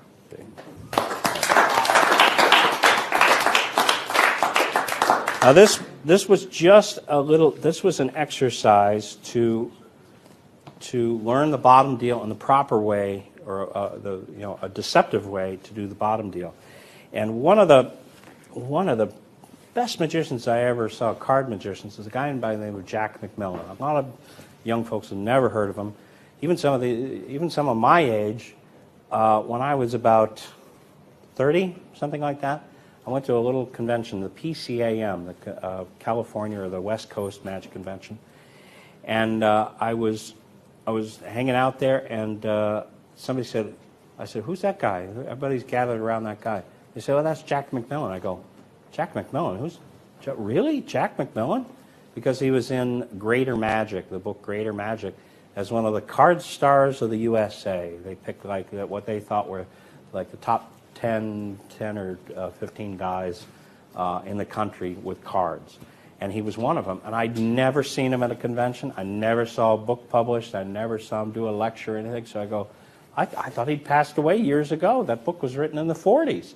He was like a teenager or a 20-year-old in the 40s. And so I got to meet Jack McMillan. And he was just the sweetest, nicest guy. He had great presentations. He had a little twinkle in his eye. When he did presentations, you didn't feel like he was like fooling you and trying to deceive you. You just felt like he was like Grandpa doing his little, telling you a story and a joke, and it was just like fun. It was really fun, no pressure, and he was a very, very skilled card manipulator. But he had such great restraint. He never showed his skill. He used just enough to accomplish the effect, and it all was done in a very natural, soft manner. And I was so impressed with Jack McMillan. And one of the things that I loved the most about Jack McMillan was he did a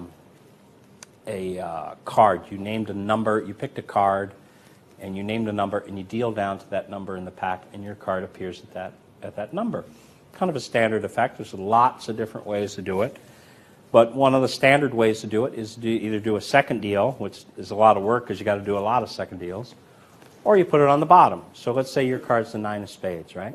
So if I said, please name a number, and you say 10, this is the typical way you see a magician do this. You go, 10, right? Okay, watch. 1, 2, 3, 4, 5, 6, 7, 8, 9, 10. That last one, they're all soft until you get to that one, and then it's like you're pounding on the table. So it not only looks bad at that point, but where is everybody looking? They're not looking at 2 and 3 and 4 and 5 and 6. They're looking at that 10 right when you do the bottom deal. That's the wrong time to do the bottom deal, right? But here's the 9 of spades. Here's the way Jack McMillan did it. Beautiful. What number? 10?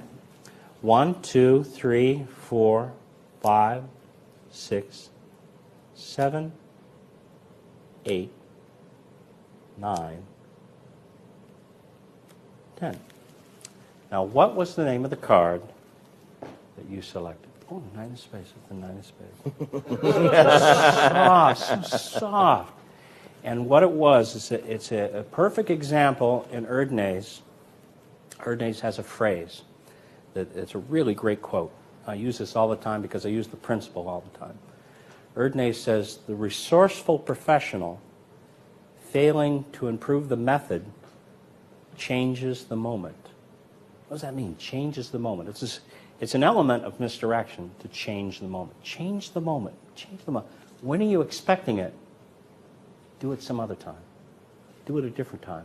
Do it on the offbeat. That's what Harry Lorraine used to say, offbeat all the time. Do it on the offbeat. They expect it here, and you look up and you do it just a moment after. Ramsey, same thing. You expect something right here, nothing happens, you relax. When I relax, you relax.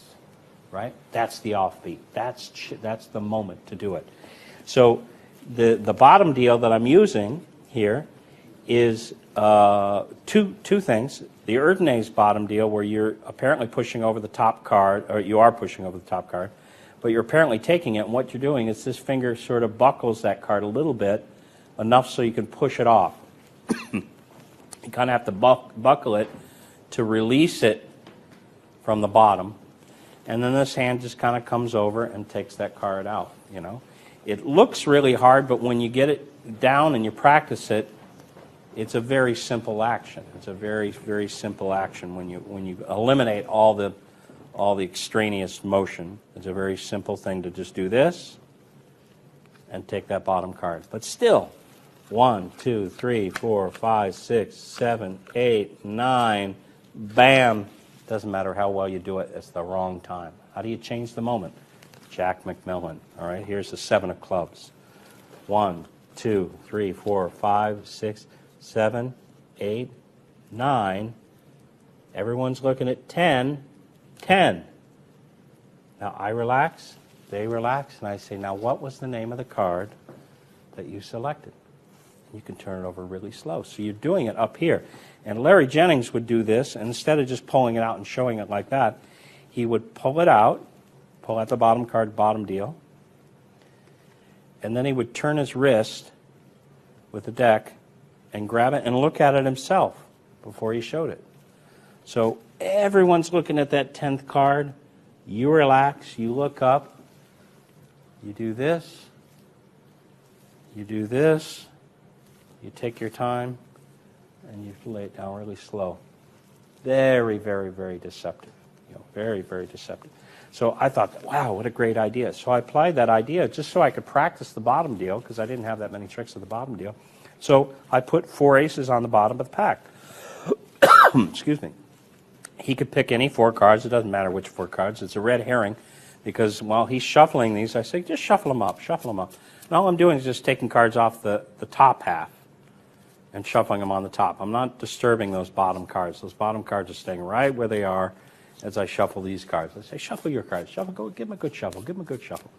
So when he's done, I lay these out, and I said I didn't know which order they were in. And so, well, let's take a look. Now, where are you going to look? When I turn this over, what's that card? You're going to look right there. Okay? So you're looking right there. I'm getting the bottom deal ready. Already. You're looking right there. Nobody is focused on the deck. And I say T. Now they focus on the deck, and it's too late. Where are they going to look here? I'm getting ready for the bottom deal over here. Where are they going to look? What's that card? They are not focused on the deck until now. What's that card? What's that card? And then at the bottom of each pack, it will be an ace. So that's a very valuable lesson, changing the moment and looking up. That's a Ramsey idea of looking up. An important element of misdirection is tension and relaxation. Tension and relaxation. Now, you might look at the Slidini, some video of Slidini on YouTube or whatever, and you might say, oh, well, that's an old-fashioned style, and it is kind of old-fashioned. It's his style. You say, well, nobody talks like this. Nobody talks like that. But when Slidini was at the diner, he'd say, I want a cup of coffee. I want this or that. He didn't change his speech. He didn't say, all right, can I have a cup of coffee? Oh, time for the show. All right, and now I look. It was part of his personality to talk like that and move like that. He was a dramatic guy, and that's how he used his misdirection to get, to when things happen. But he never did things. He might tense up and do something and then show you nothing's wrong. And then he'd relax, and you're tense because you're going, what's going to happen? What's going to happen? And when he opens his hand and he relaxes, you go, oh, nothing. And that's when he does it. So he get tension and relaxation. Same idea as Ramsey. If you want somebody to look at something, look at it yourself. If you want somebody to look at you, look at them. And he can lap it, he can switch it or palm it or whatever. But just that relaxing. Just that idea of tension and relaxing. Right? And it's the same way with this bottom deal and this whole principle of that. Here's a very, very valuable thing to know. Anybody do ace assemblies and that sort of thing? Everybody do something like that. Here's the 4 aces. I'm going to do a little something with the 4 aces. Let's say we're going to put them about halfway down in the pack here. Watch. The aces go about halfway down in the pack. I do this. The first one comes up. There's the second one, third one, and there's the fourth one comes up to the top there. So what that is just it's a multi-purpose thing. You can switch 4 cards for 4 other cards. You can add on cards. Because if you're doing like an ace routine, the standard way to do this, I think it's maybe J.K. Hartman's idea called secret subtraction or an addition, here where he'll get a break on these 3 cards below that, and then he'll tip these over. He'll tip that over. These cards are underneath, hidden. 1, 2, 3, and then he drops the whole block, and then these cards are, of course, switched, right? But that you have to admit that is, I mean, it's a great idea, and it really advanced card magic. Nobody was doing anything like that, but at the time, but it is kind of an odd way to handle cards. It is a little bit of an unusual way. Most people aren't used to seeing anybody handle cards like that. Maybe I think a more natural way of handling them is just like this. You say, look, there's the 4 aces. And you turn them over, and they're different cards. Okay? So they've changed into different cards. If I wanted to add cards, there's the 4 aces. Let's say I'm just doing a routine where I'm laying out the aces in a row here. I would lay them out like this, and the first 2 cards would be switched. See? So I don't have to do that secret subtraction move. And it happens on the offbeat. It happens between tricks. I've just produced the 4 aces, and nobody's paying attention to me because the trick is over, and I'm taking my bow, and I go, thank you very much. Thanks. Appreciate it. Thanks. Oh, would you like to see another one? Oh, okay, I'll show you another one. Okay, let's start the trick now. So now there's nothing for them to see because I did it on the offbeat. I did it between tricks, okay? Now this is a little something I call versa switch. And versa switch is essentially this is like a Curry turnover. Paul Curry had a move called the Curry turnover, which I don't really do very well, but the idea is that this middle finger goes in here, and you press down with the other ones on the side, so you can open this like a book.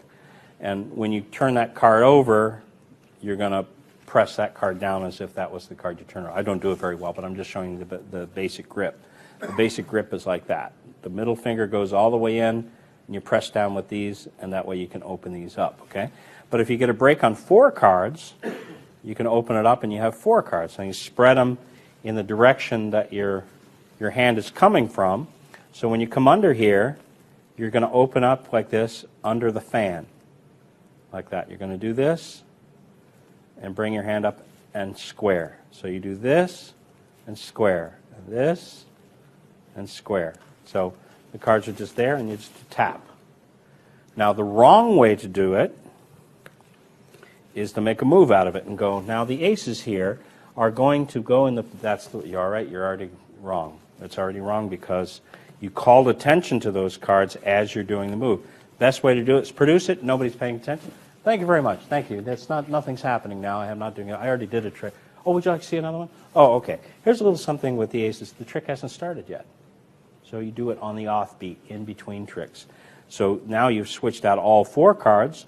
Or if you're doing an ace routine where you're going to make them assemble one at a time, you can just get 2 cards there. So when you pick these up and you deal these out, you've switched out 2 of those 4. And that's another thing I can show you here is just a very, very, very subtle thing, is if I switch all 4 of those cards at once, I'm going to look up too. I never look at it when I do it. If I'm going to switch all the 4 of those cards and apparently put those on the table, this is the way you see a lot of people do it, is you say, I'm going to put the aces here. Well, that's something you can challenge. Well, let me see if those are the aces. And why did he deal them one at a time? You called attention to something that wasn't very important.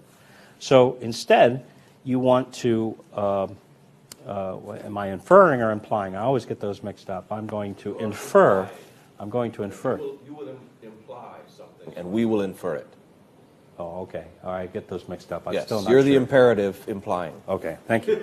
All right, I'm going to go by from his. I didn't say that, but he said. Okay, so if you're going to switch these, first of all, you don't look at it, do the thing there, talk about it. Oh, you're ready to go?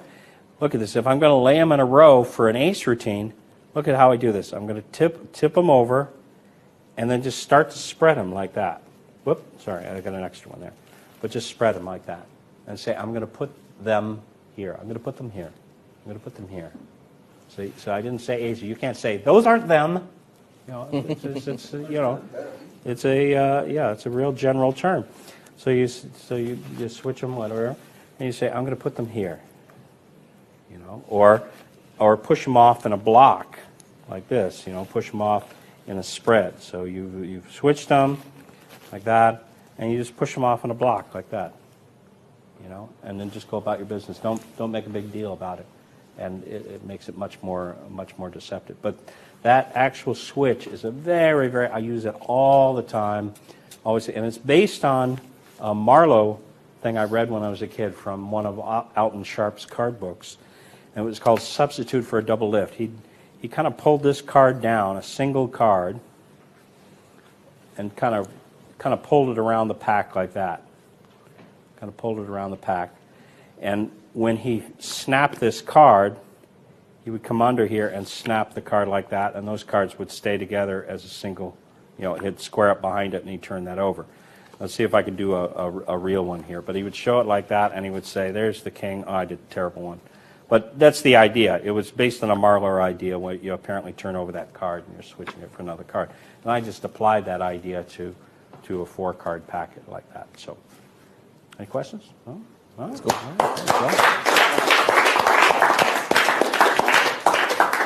All right. We did have on the previous thing using the bottom deal. We did have a technique question about whether using the middle finger to buckle the bottom is the preferred approach. My preferred, but maybe not somebody else's. It all depends.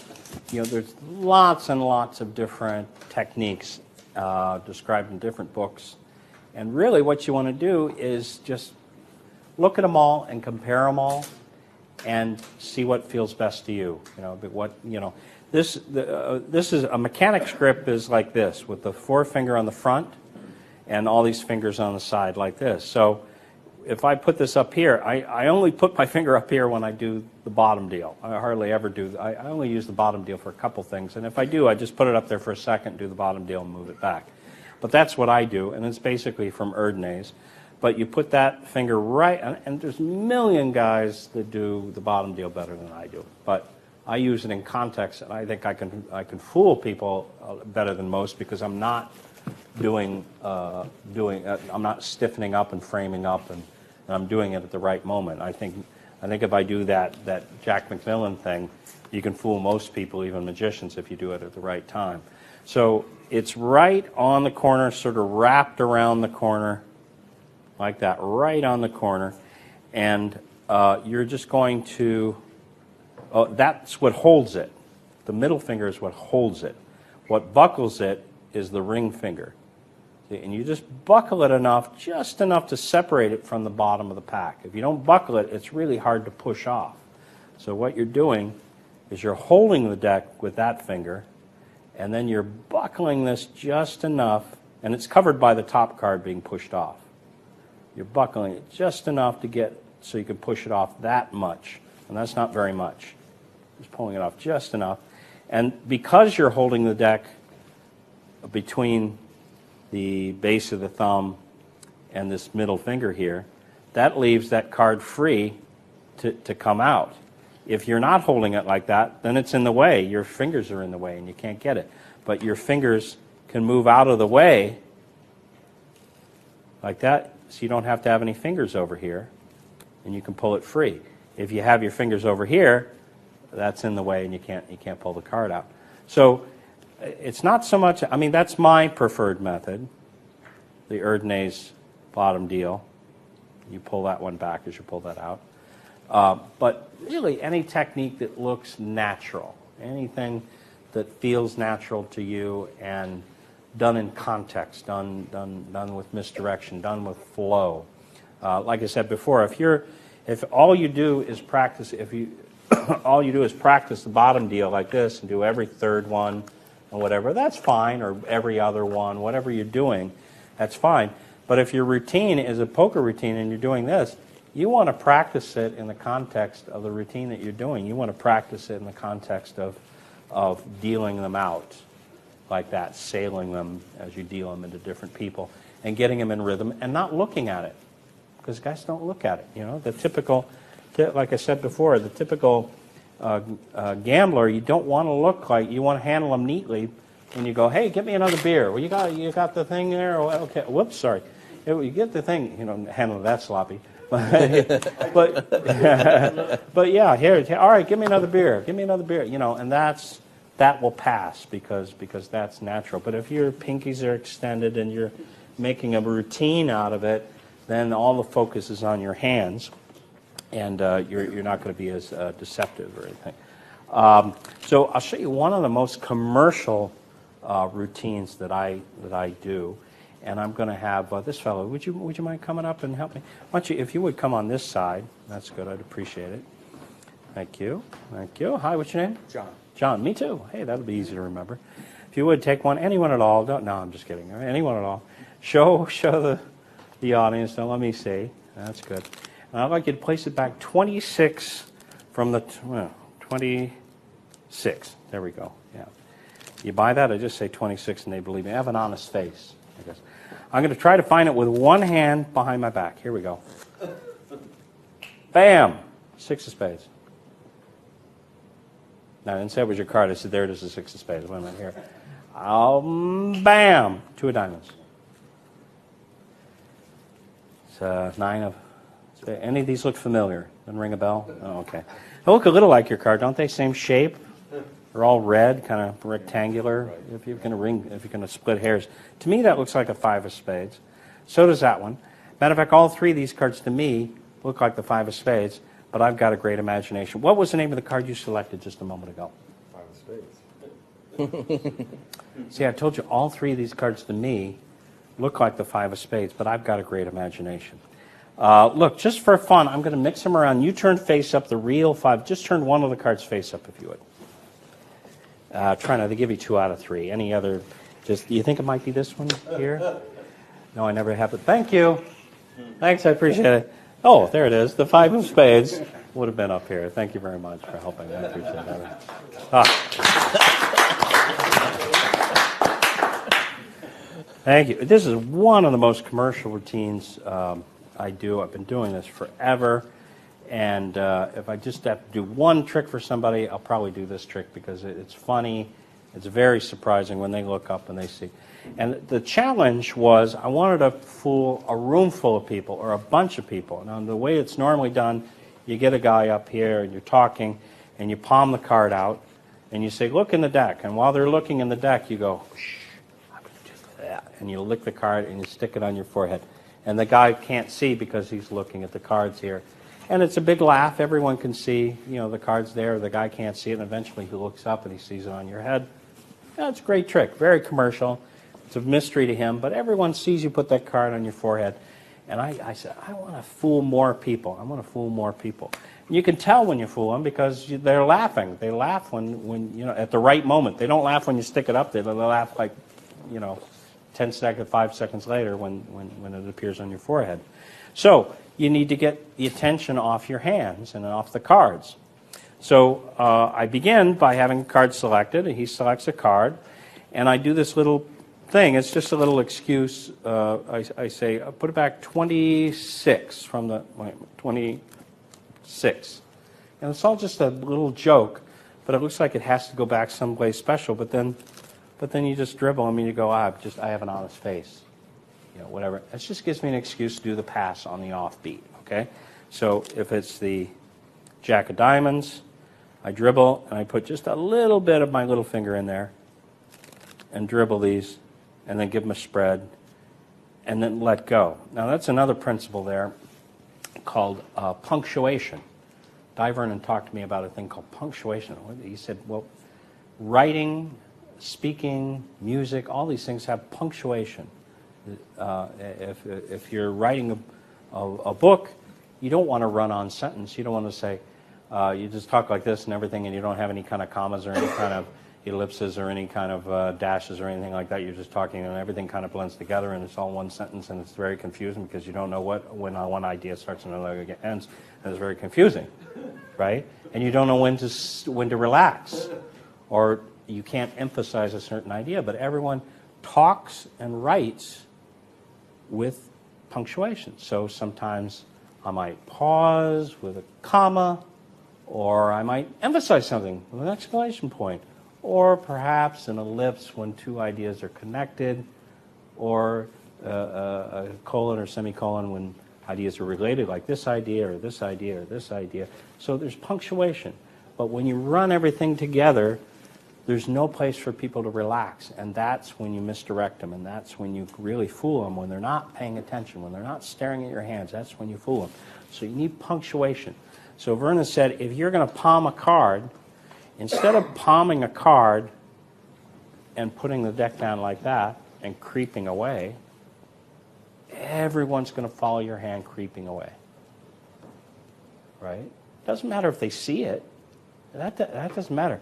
It's out there, and you're focused on it because I haven't broken the tension. Everyone's looking at the cards. They're still looking at the cards.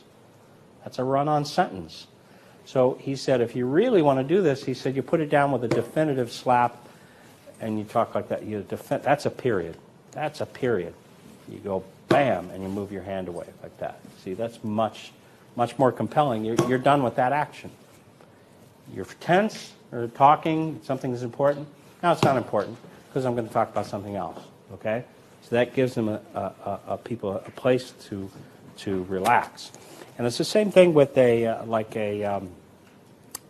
side steal. I do a side steal either for a color change. I talked before about the palm and just the fact that you changed hands with the pack. But to show you the idea of, would you mind coming up here for just a second? I'll show you a Leipzig trick, which is really a lovely trick. If I have you pick a card like this, you think I'm cheating. I don't want you to think that. I'm very sensitive. So I'm just going to riffle the corner like this. Sometimes as I riffle the corner, you say stop. Well, here, I'll turn my head so I can't see. Stop. You actually saw a card? Did I go too fast? You actually saw one? Okay. I have to show you that your card's not on the top or the bottom, and then have you hold out your hand, palm up for me, please, just like a maitre d'. That's good. I'm going to put the cards flat on a little more flat, flat on your hand, and name the card you peeked at in the middle there. Two of diamonds. It appears there's the two of diamonds. Yeah. Let's try it again. Here, say stop as I do this. Stop. Okay, did you see one? Got it. Did you see that, or otherwise we got to take his word for it, I guess. Union rules. I got to show you it's not on the top. It's not on the bottom. Hold out your hand just like you did before. What was the name of the card? 10 of hearts.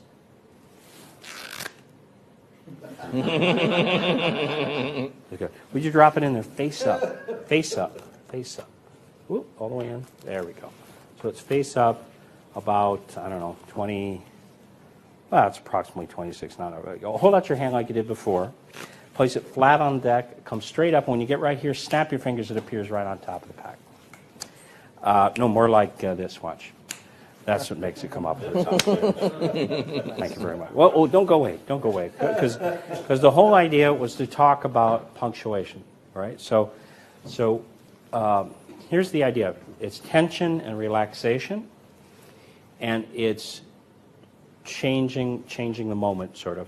So if I just have him peek at a card, this is now.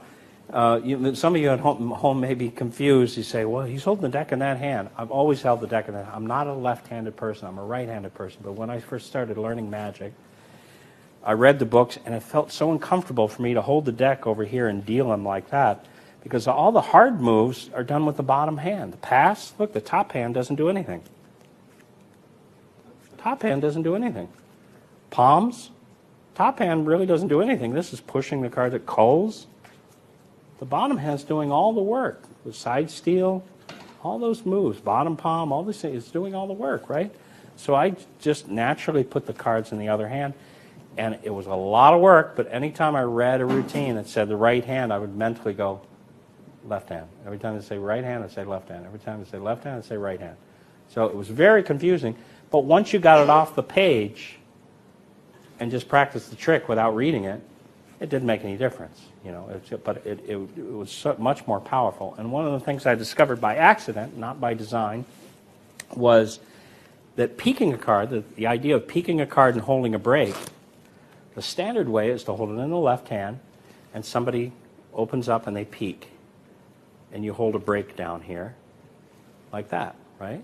So they peek at a card, you hold a break. Well, look, the break's on the same side as where they peeked it. But I discovered by accident, because I was holding the deck in this hand, if you peek the card over here, I'm holding the break over here. It's much more deceptive, accidentally, much more deceptive. And all I'm doing is I'm opening it here, and this finger kind of goes in, the forefinger, the tip of it goes in, and it kind of rocks like a seesaw, like that. It kind of rocks on that and opens up in the back enough for me to get that little finger break. So when he's doing this, that forefinger goes in here, I press down, it levers it up in the back, and I've got a break on that side. So it's very deceptive to do this and this. I fool a lot of magicians with that just because they're expecting it the standard way of doing it. And right after that, I spread them. And it looks very casual and very open, and, that's it. Okay, so if I'm going to have you peek it, if I just turn around like this and go like this, you're looking for where your card is because you just peeked it. You're still paying attention. So what I do is I use a little punctuation.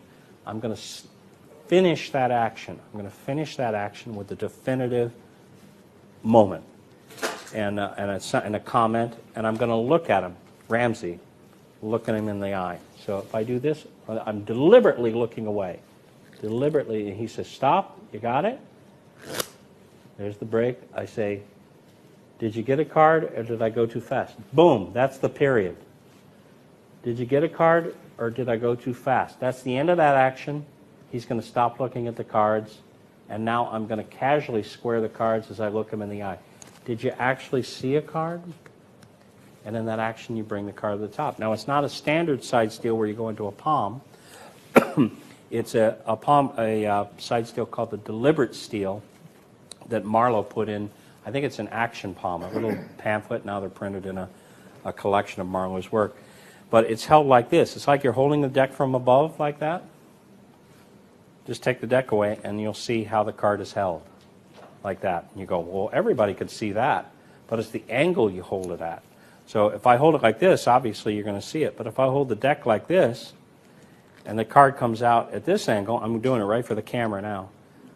I'm pointing that right towards your eye, so you don't see this. It's on a level with the deck, and I'm going to square it with the deck and do that. So there's lots of things happening here. I'm sorry if I'm skipping around, but there's a lot of things happening. So he says stop. I hold a break. I spread the cards and say separate. There's my period, punctuation. And now I come back to square the cards as I look them in the eye. And I say, you actually saw a card there? And all you're doing is you're pushing it out, just like a side steal. just like that. You get it started with the little finger, and then the rest of the fingers push it out, just like you would with side steel in the Leipzig book. Okay, so you push it out like that, but you're gripping it like this, and then you're just squaring it on top of the deck like this. As you square the deck, you're doing that, and you're squaring the deck. So I'm going to do it. I'm going to expose it again, and then I'm going to try to do one that looks good. Boom, like that. Look them in the eye as my hands come together. Did you actually see a card? Yep. And it's done in a second there, so you got it on the top there. So I'll do one at regular speed. You got one? Okay, you actually saw a card there. Okay, right. So it's just that quick.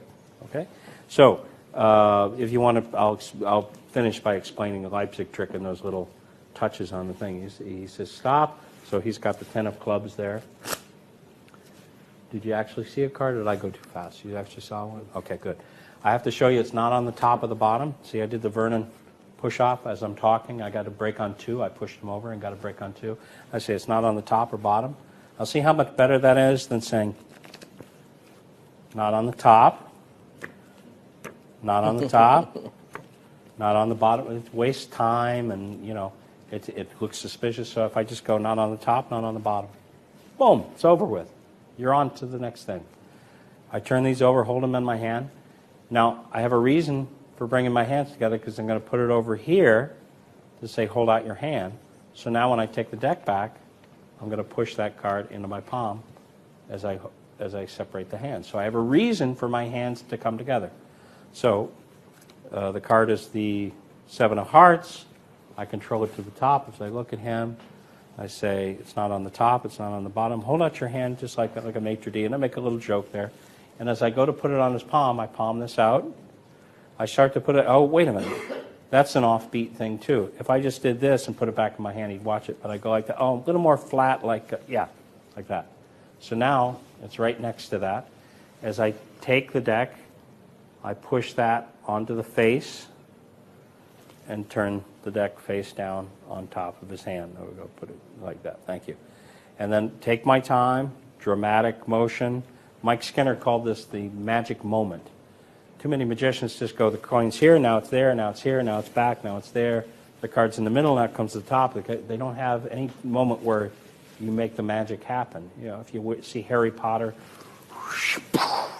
changes into a goat. Big puff of smoke. Sparks and lightning. Something happens. He waves his wand of magic dust, something. But magicians, coin's here, now it's back, now it's here, now it's here. They don't cause it to happen. So it doesn't look like magic. But if I do this,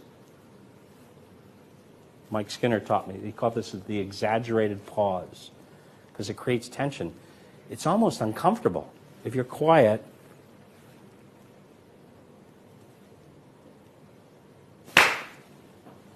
and then you reveal it like that, people go, ah! It's the same trick. I could just do the same thing and just go, there it is. But if I go like this,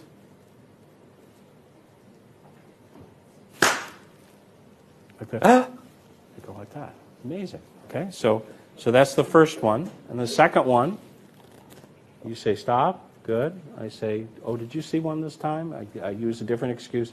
Otherwise, we have to take his word for it. I look him in the eye as I steal this one.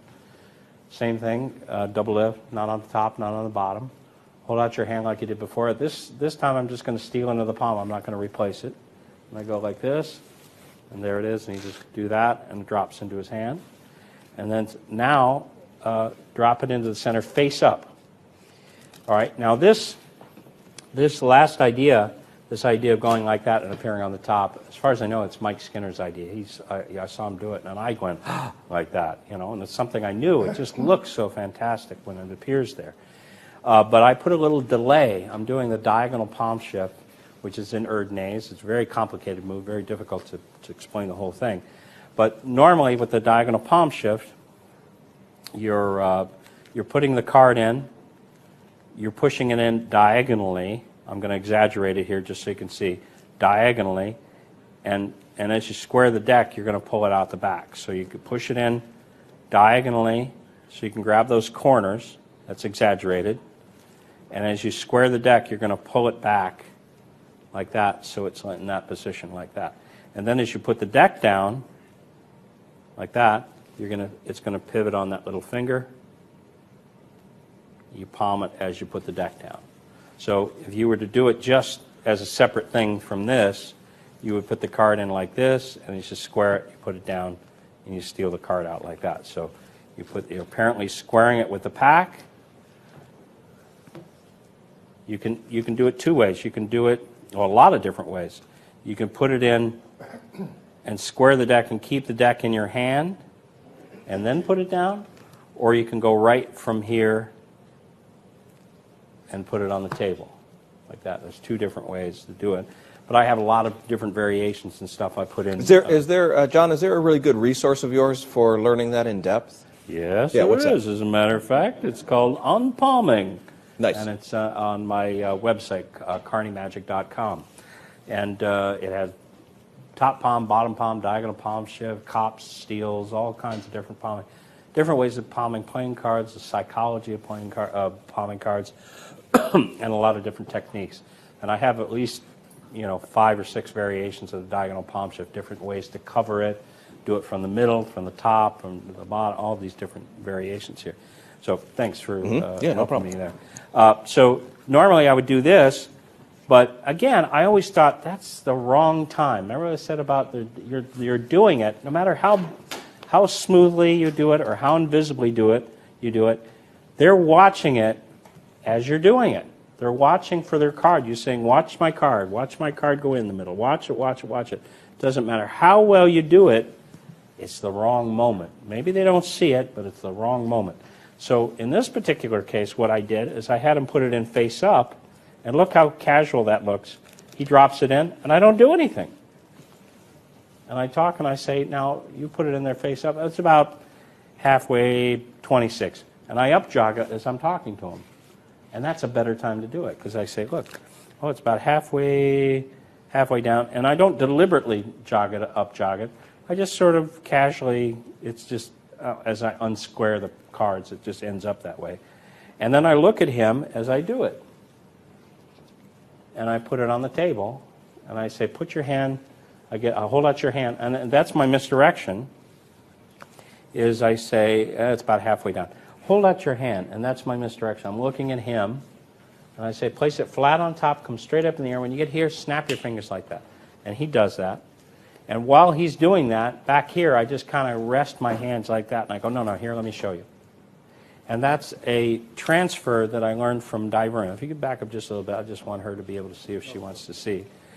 Di Vernon had a thing, a palm transfer, where he could change it from hand to hand like that, in the action of, you're sort of rubbing or massaging your hands like you're ready to do something, and in the action of doing that, you're transferring it from hand to hand.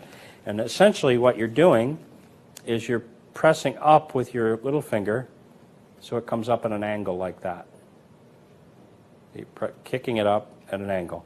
So when this other hand comes over, you press down on that corner, and it pops up into your hand because you've got that exposed corner. So you do this, angle it out about that much. This hand comes over, you pop it up, and then you come around the back, and you kind of stroke this with your thumb. So it's like you're massaging your hands like that. So that's the idea behind it. You're doing that and that. And then Vernon would go back and forth a couple times. Well, as beautiful an idea as that is, again, I don't like hand washing, and I don't like calling attention to my hands when I'm doing something.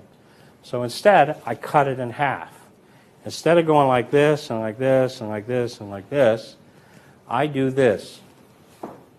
No, do this. See? So it's just resting there. So I say, put your hand here and come up. When you snap your fingers, the card will appear. And then I relax. No, like this. See, so I'm just resting here. So I've eliminated all that hand washing because it only looks like I just rest my hands here for a second. And I go, well, here. All right, so now the cards face up. And I say, well, here, let me show you. And you come over here and do this and like that. And again, that's one of those things where people go, ah! It's such a surprise. Thanks, John. Thanks for helping. I appreciate it. Give John a hand. John, I believe we have gone on a long and fruitful tangent away from everywhere, nowhere, and oh, right, in yeah, your face. we were doing on your, another on your trick, face. weren't we? Is it on your face? Yeah, everywhere, right. nowhere, and on your face. Yeah. Okay, all right. Yeah, thank you for. I had no idea where I was. Okay, so, but that's what I mean by I'm explaining these tricks, but these are principles that you can apply to anything. So. I'll just explain this really quickly, and then we're going to wrap up, or if you have a question or something here. We got plenty of questions. Okay, all right. So I controlled the card to the top, like that. So his card's the ace of clubs, let's say. All right. I say about 26, about halfway down. That's it. And I just make a joke about 26. I don't know how many it is. But that just gives me a little joke and a little something to say as I do the pass to bring the card up to the top. And then I put my hand behind my back and I open up anywhere in the center. Boom, wrong card. Another card, wrong card. Turn the deck face up, wrong card. And then I say, any of these look familiar? And as I do that, I glimpse what the card is. So I say, any of these look familiar? I just make a joke about it. And I glimpse it myself. I don't let him see it, but I say, any of these look familiar? And I look and see what it is. And I say, well, these look a little like your card, same shape, they're all red. And I get a break on that selected card. And I say, that looks like a ace of clubs. So does that, so does that. So now he knows I know what the card is. And it's not, it's like, oh, he really does know. And I take these off one at a time. I used to just put this on here and pick that card up. But it's much more deceptive to take these one at a time, like that, sort of jog to the side. And then as I pick them all up, I pick up that card. So you've shown those cards individually. So now I say, what was the name of your card? And he says, the ace of clubs. And I go, well, see, and I just slowly raise this up so they can see it. There's no moves or anything. I go, what was it? Oh, see, I told you. These all look like the ace of clubs to me. And this is the Brother John Hammond frustration count here. You do that and that. You're just pulling off the top card. It's a discrepancy because you're pulling off the bottom card and you're showing you're pulling off the top card and you're showing the bottom card. But when you do like three in a row like that, it looks very deceptive. It looks like you just showed three ace of clubs. And especially if you move those cards. Don't keep them in a nice, neat little package there. You do this, you pull off the next one and do that, and that kind of misdirects them as you turn this over here. And then I put this on the bottom, and then I do a very simple bottom palm, the way with a packet, the way I usually do it. With a packet, sometimes with a whole deck, I do it like this. I'm holding it from the ends here, and then I rub this finger down the side as I'm squaring. And when I rub this finger down, that pulls this at an angle. So I'm pulling like that. I'm pulling at an angle. Pulling angles, okay? So I pull it down angles, and I come forward to square it again. It goes right in the palm, and I do that. So it's a very simple action. There I've shown 3, 1, 2, 3. And now I look away at the cards, from the cards, and I do this. Very simple bottom palm. And I lay these out and start mixing around. Now that keeps their eyes on the table because I'm moving the cards and they go, oh, I don't want to lose track of the ace. Of course, it's not there. It keeps the eyes off this. And I say, turn over any card at all. Now when he turns over that card, everyone's going to be looking at that card. And I just lick my finger like this, I just go, any card, any card, like that. And I just lick this finger like that, and I go, any card at all, really, any card at all. And I just rub it here, any card at all. But by this time, everyone's looking here as I go, yeah, well, any other card, give you 2 out of 3. And I kind of move these around to keep his attention on the table. And as he turns this one over, I want this on my face and press against there. I want this other hand back down and in the frame before this card is completely face up. Because if he turns it over and just looks up, he's going to see the card. But if I time it right, so I say, any other card, and he starts to turn that over, and I go, that's okay. What about this one?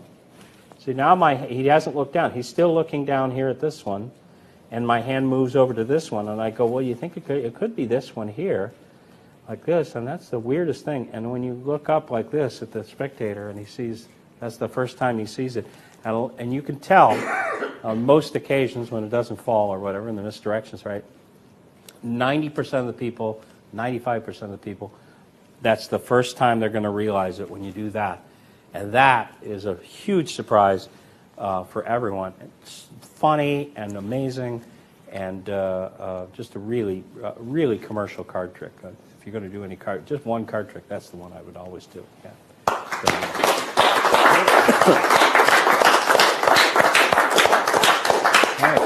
So you have some questions? We have lots of questions. You want me to give you some that maybe you can explain some stuff that's up there? Let's see. Let's go back to some coin things. How about like the edge palm? Can you explain the edge palm? Yes. Did I do the edge palm? You didn't, but they're just asking in general. Edge palm. Well, I'm not sure how to define the edge palm. There's lots of different palms, so I'm not sure what you're talking about exactly. Here's one thing I would define as an edge palm, like this. Sometimes if I have a stack of coins, I might hold it in this position. Yeah, they were kind of asking about multiple coins, the way that Downs' modern manipulation. So something like that. It's almost like thumb palm, but turned sideways, like that. So you can hold your hand like this, and you can have multiple coins in that position. I use this in a slot machine in my cornucopia. I have a routine for Dr. Sauer's slot machine where I hold the coins like this. And when I originally read it, it was in Genie magazine. And it was written up very tersely. I think Mike Skinner wrote it up, and he wrote it very quickly. And it said step 1 through 10. Step 1, classic palm, $12 half. Step 2, I go, wait a minute, what was the first one again? Classic palm, you know. And it was more, and really wasn't a classic palm. It was more like an edge grip like that. So it's kind of like a thumb palm, except turned sideways and deep into the fork of the thumb like that, so you can grip them and hold them like that. And so your hand looks, you know, anytime you have anything palmed, especially something like that, it's best to have something else in your hand, a wand, another coin, something to hold so your hand's just not floating out in space. Anytime you palm anything, it's good to have something else in your hand. But I think that covers Got any advice on getting into it? Is it one of those things that you just got to set up on the offbeat? Well, with one coin, it's easy. You do that, and it's easy. With a group, now you've got noise. Yeah. You know, I didn't have any noise there, but I don't have a specific routine. About the only routine I really use it for, I think at one point I have a champagne glass and coins. I forget, I call it silver and glass. But I take some coins, I do a French drop like that. So I'm dropping the coins as I apparently take them over here. And then the action of pulling up my sleeve, that gives me an excuse to close my hand. So after doing the French drop, I pull up my sleeve and I push those. That gives me an excuse to close my hand and get them in position. So then after this, I hold my lapels or something like that. But it depends on the context. It depends on the routine that you're doing, how you get into it and how you get out of it. Always consider the context. What comes before, what comes after, what other objects are on the table that you could hold, or what are you moving into? And those all provide excuses for palming and excuses for getting in and out of things. And just consider what comes before, what comes after, and you know, you can come up with your own ideas. But I hope that's enough. And John, I'm kind of curious along those lines. Did you amass a foundation of moves that you didn't really have a use for them, and then you started to put together routines and found that one sort of feels right at this time? Well, I don't think that's what I would recommend for people. I think in the beginning we're all jamming. We're all just jamming everything into our brain that we can get in there because we're curious and we want to learn every move that we could possibly move. So I just went through Bobo and learned a lot of moves. But the problem with that is you're learning a lot of things that you're not going to use. So you're spending a lot of time practicing things that you're not going to use. So I would recommend, and I even had a friend of mine recently, David Williamson. I'll say, hey David, how are you? Nice to see you. Yeah, don't give him any more credit than he already has for anything, right? David's learning to play the ukulele. Yeah. And I play the guitar and the ukulele, and I'm a sort of intermediate player, not a great player, but I've only been playing the ukulele for a short while. And he was trying to learn theory at the same time. He's learning all these different chords and memorize all these chords. I go, oh, you're getting too deep before you even learned a song. Pick a song that you want to learn where the chords aren't too complicated. You can go online and find, different things. and then pick something that you want to learn, and now you're motivated to practice because you want to learn that particular trick. And so you'll learn the moves in the context of that trick. Instead of just learning a lot of moves that you're never going to use, pick a trick that you can learn. You use that trick as a means of learning those moves or learning how to use those moves in a routine rather than separating them.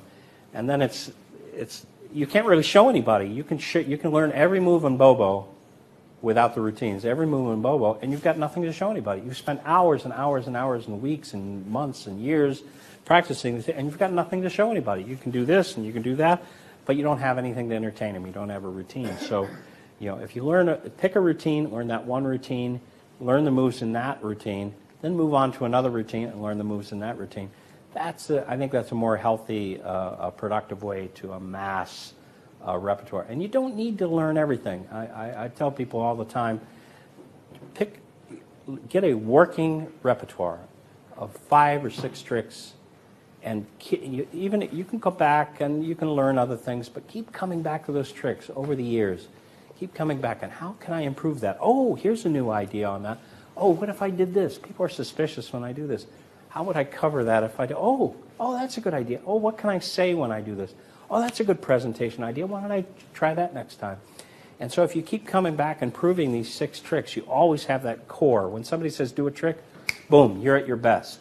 You've practiced those tricks, you understand it inside and out, and you're not saying, show me a trick. And you go, well, here's something I learned yesterday, and you're learning something. You can kind of do it, and it's kind of fun because it's new, but it's not very professional. So if you just pick a few things and do them really well, so much better than learning 1,000 tricks. Perfect example is Albert Goshman. Albert Goshman was a young magician at one point, and he was following Di Vernon around, and Vernon had a great reputation, and he actually said to Vernon, he says, nobody knows who I am. He says, how did you get such a great reputation? He says, Albert, you're just spreading yourself too thin. You're trying to learn every trick in the book. He said, just concentrate on, just pick 10 tricks. Just pick 10 and just do those 10 tricks. And that was the coins under the salt shaker, the rising cards, the chink with the bottle caps, and all his standard card in the purse, all those routines. And he did those better than anybody else. One of the best close-up magicians in the world. Not because he did 1,000 tricks, because he did those 10 tricks better than anybody else. And when he came out and did a show, bam, he hit you over the head. He blew everybody away. So that's good. Yeah, absolutely. Now, we do have one person in particular who's working on 3 coins across. And because he asked about coins across that way, I don't think he's talking about fingertip version of it. Do you have any work that you might import? Sure. I think I'm 1 coin short here. Does somebody have 4 coins? $4.50? I think I might have them. Who's got a half dollar? You got it? Okay. If you got 4 halves, like I said, get everything off the table that you're not using. That's good. So it doesn't distract from. These are Kennedy half dollars. So one at a time, they're going to fly through the air and right over here. If I do this, hup. There we go. There's the first one, and you do this. And that's 2 and 2, 2 here and 2 here. You do this, hup. That's 3. 1, 2, 3. And watch the last one.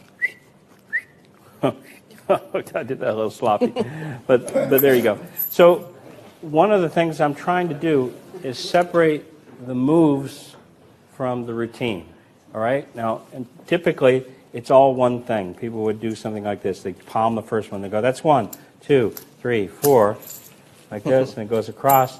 And now I'm still going. And for no reason, I put the coins back in this hand to put them back in that hand and do this. And you're constantly putting them down and moving them around and doing all this stuff. And now the trick is so muddled because you're doing moves and effects in the same thing, and there's no punctuation and there's no emphasis on anything. So I said, man, wouldn't it be great if you could go 1, 2, 3, 4, or at least give the impression that you're doing that. Maybe you aren't doing that, but people, if you can misdirect people and do things in a flow, that's how that's how they remember it. That's the impression that they get. You don't necessarily do that. So this thing, I'll just show you this real quick. I go 1, 2, 3, 4, and that looks very casual, right? But I've retained 2 coins in a purse palm. So I toss 1 there, right into purse palm, or if it's not, I kind of adjust it. Toss another one there, kind of make sure that's in purse palm. And I don't palm them yet, but I drop these other ones loose. So now when I turn my hand over, I can do the purse palm, that's in Bobo, like that, and these go. But look at the difference. And for anybody that's not familiar with purse palm, just if you can expose it forward, so just squeeze it between at the base of these fingers like this. It's for spellbound, and the purse palm was like they have a purse and they put a couple coins in the old fairs and the carnivals. They put these coins in the thing, but they drop it behind the purse and palm it like that. And then when you open it up, they mix it around and you buy one.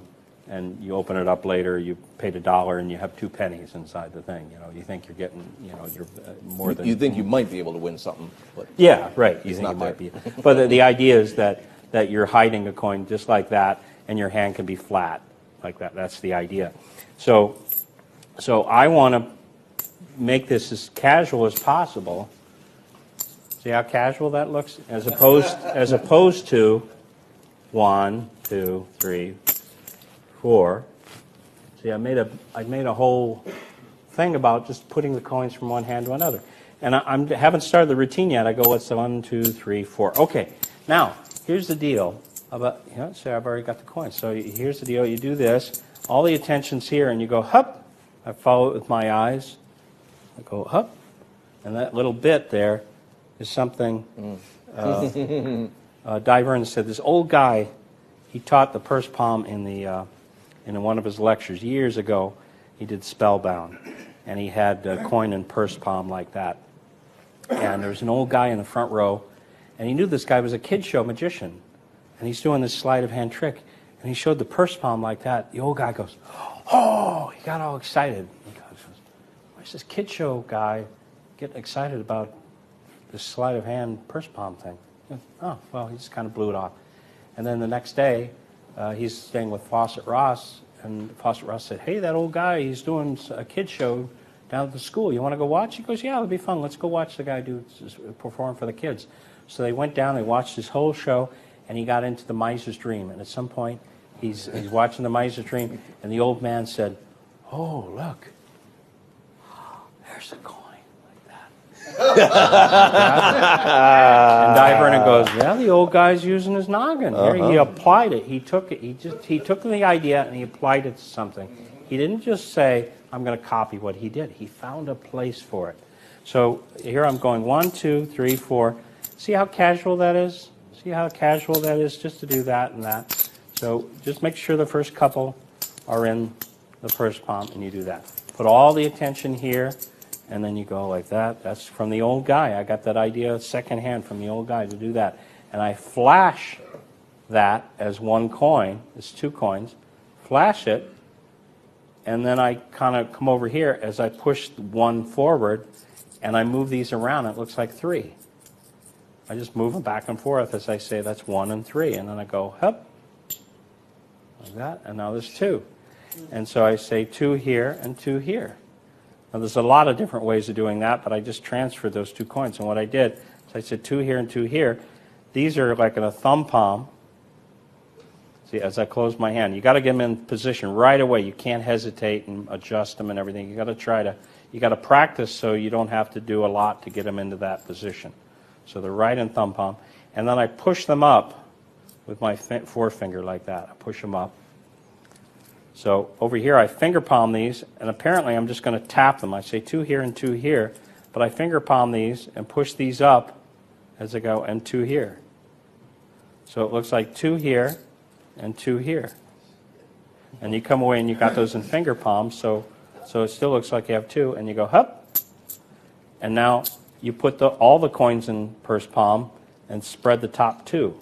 So when you show those bottom 2, that bottom one remains hidden as you show the 3 on top. And then I just dump, I retain one with my thumb, and I dump the ones below, like that. And then I apparently show one here, and I get this behind my hand like that. and I'm going to press like this. I have to hold it down because it's here. I go like that, boom, boom. It looks like the coin went like that from there to there. Like that, and the last one goes. So there's a million coins across routines, and I've learned all of them. I've done with shells, without shells. I've done 3, I've done 4. I like a lot of the ideas with 3 fly, but I don't think that is visual enough.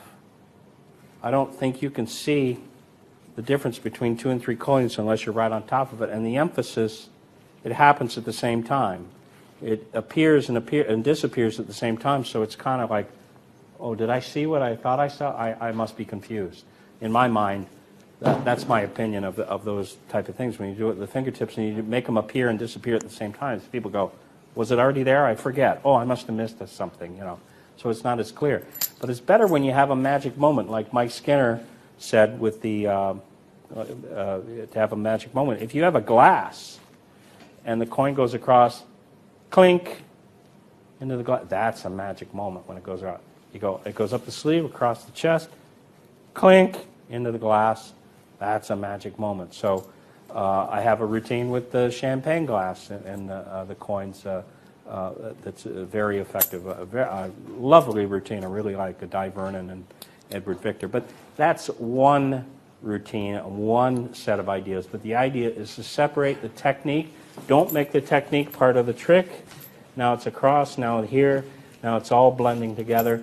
Really, whenever you do a move, really separate it and really make that coin go across. Boom. There. You know, and a very simple coins across is just to have an extra coin. See, you have an extra coin here, so you retain 1 in finger palm, toss 2, and show 3 over here, and then just, if you want to do a 3 flag type of thing, just pull that one down, exposing those 2 coins, and 1 appears over there. No shell, right? And then I just do this. I finger palm that as I apparently toss it, and I drop the finger palm coin there. So then there's 2, and I go, hup, there's another one. And hup, there's the last one, like that. So it looks like, I'm going to do a little closer to the table, but you have 3 and 1 goes across, and then you have 2 and 1 goes across, and then you have 1 and 1 goes across, and you know that's a really streamlined routine. There's not a lot of moves. It's all magic and all things going across. So that's the best I can do without going into a million different versions of it. But the thought behind that, separating them, giving a magic moment when they appear, making everything clear, not blending the moves with the actual effect. Yeah. Okay. Yeah. Cool. Cool. While we're on the subject of coins, is there a good source for a good Ramsey cylinder? Yeah. The original Ramsey had one student, Andrew Galloway, and Andrew Galloway was just a young kid in town, and Ramsey didn't teach anybody any of his tricks. Even Di Vernon. I was very surprised because Di Vernon, I don't know, yeah, well, he didn't show me anything. Maybe later in life he might have shown them something, but basically he didn't show anybody. But he said, I'm going to die with these secrets. So he found one kid in the local magic club. He taught him everything, and he made it do it exactly the way he did. Same timing, same this. Now Ramsey was a very wily grandpa with a twinkle in his eye and everything. And Andrew Galloway does these things perfectly. He doesn't have Ramsey's personality, which is part of the secret. That personality, that twinkle in his eye makes you look up and disarms you and everything. That's part of the secret. Galloway does everything technically very, very, very beautifully. And that's in the Ramsey Classics, a small hardbound book. I think it might be reprinted or something. And then he put out a series of tapes, and now they're DVDs. And then I took these and I made a DVD called Carney on Ramsey, which has a cylinder and coins, and the coins in the hat. But it uses those tricks to illustrate principles of misdirection that are applicable to the top chain, side steal, the pass, anything you do. I always use that Ramsey idea, looking at it myself and then looking at them when I do the move, looking back and that sort of thing. So that's called Carney on Ramsey. That's a DVD I put out. And I also have some in my book, Carneycopia. But if you want to see it demonstrated Carney and Ramsey's a DVD I put out. Cool. We have a question here in the studio. Well, let's get you a microphone. It's coming right behind you. There you go. What do you think about the Victor Borelli explanations? Here's a funny thing. That's an interesting question. I haven't read it for years. Since when I was a kid, I heard Ramsey cylinder coins was a difficult trick, so naturally I go, that's the trick I want to learn. I want to learn the hardest knuckle-busting trick I can find. But it was out of print. I couldn't find it anywhere. It's not like today where everything's on the internet. You can find copies of everything everywhere. I couldn't find it anywhere. So I met a guy named Scotty York, who was a very clever magician, and he did it. And I go, oh my God, I begged him for it, and he let me borrow the book, and I read the book and learned it from that, and I haven't looked at it in years, the Victor Borelli explanation, so I can't talk too much about Victor Borelli except for one little anecdote. And the anecdote is when he wrote up the whole routine, you know, Ramsey's whole thing was look at the audience, look at the audience, look at the thing yourself, then look at them. If you want somebody to look at something, look at it yourself. If you want somebody to look at you, look at them. It's all about timing and looking up. Same thing if you're doing a top change. You know, if you're doing a top change or something, you look at the thing yourself and then you look at them, and that's when you do the top change. You do it as you look at it yourself, and then you look at them as you do the move. Okay, so. That basic idea, look at the audience, look at the audience. And Victor Borelli wrote up the whole routine, this finger goes here, that finger, left out, look at the audience. And he gave it to Ramsey to proofread. Ramsey reads it, he says, you didn't, he's a Scottish guy, Ramsey. He said, you didn't put a look at the audience. And he says, well, it's not important, the fingers go here and the fingers go there, and you hold the coins like, he says, no, it's important, it's important. He goes, well, they got the basic. He says, no. Put it in capital letters. Look at the audience. He said that's the secret of the trick. All this is moves, but what fools people is that little twinkle in his eye, and when he looked up and he looked away, the timing of that. I mean, you can say look at this and look at the audience, but that timing is everything. If you don't have the timing right, it's not going to be deceptive. But if you have the timing right, you're going to fool even the guys that know what the trick is. But that's a good point, that Borelli left it out, and Ramsey said that's the most important thing, put it in capital letters, look at the audience. Good, thanks. Sweet. Let's give John a big round of applause. Thank you very much. And John, I think most of the other questions, if you want to just come down and sit here with me, we'll just talk for a little while, because some of these other questions I'll get your coins back in a are second. a little bit more general. All right. Because some of these things I'm not even familiar with. I want to start off with one that I don't even know anything about. So, you know, sometimes I get surprised by hearing things. One of the guys wrote in, his name is Hal, and he wrote in and he wanted to know about the napkin trilogy. Now, I haven't heard of what that is. What is that? Well, I don't have a napkin. I can't really demonstrate it. I mean, we have some. If all you need is a... I haven't done it for a while, so right. I can't. Okay. I don't want to do it on the fly here. Sure. But it's a sequence of tricks with some really nice principles in it. Let's see, what's the first thing that happens? You wrap the cards up in a napkin, and the card penetrates through the napkin, and then the next time let's see, I don't even know if no. But first it's a prediction. You have a folded cocktail napkin on the table, and they pick a card, and you shuffle it back in the pack, and it can even be signed or whatever. But you go like this, and it flutters just like that paper flutters, like that. You see it flutter, and you lift it up, and the selected card's under there. Okay, so that's the first phase, and it's very, very puzzling. It's a good trick in itself, and it's based on Erdney's card under the hat. And I didn't think there was any motivation. He would load a card under a hat, and then it would appear under the hat, but there's no reason to touch the hat. Right. The idea with the napkin is that I wrote a prediction on the napkin, so there's a reason for the napkin to be there. So I'm palming this card, And when I turn over the napkin to show the prediction, now the card is loaded onto the napkin, and they see the prediction. And you go, oh, well, that's one thing, and here's another thing. You riffle it, it flutters, and now the card's under the thing. Now you take the napkin and you wrap up the cards, and then you have them hold out their hand, and you hold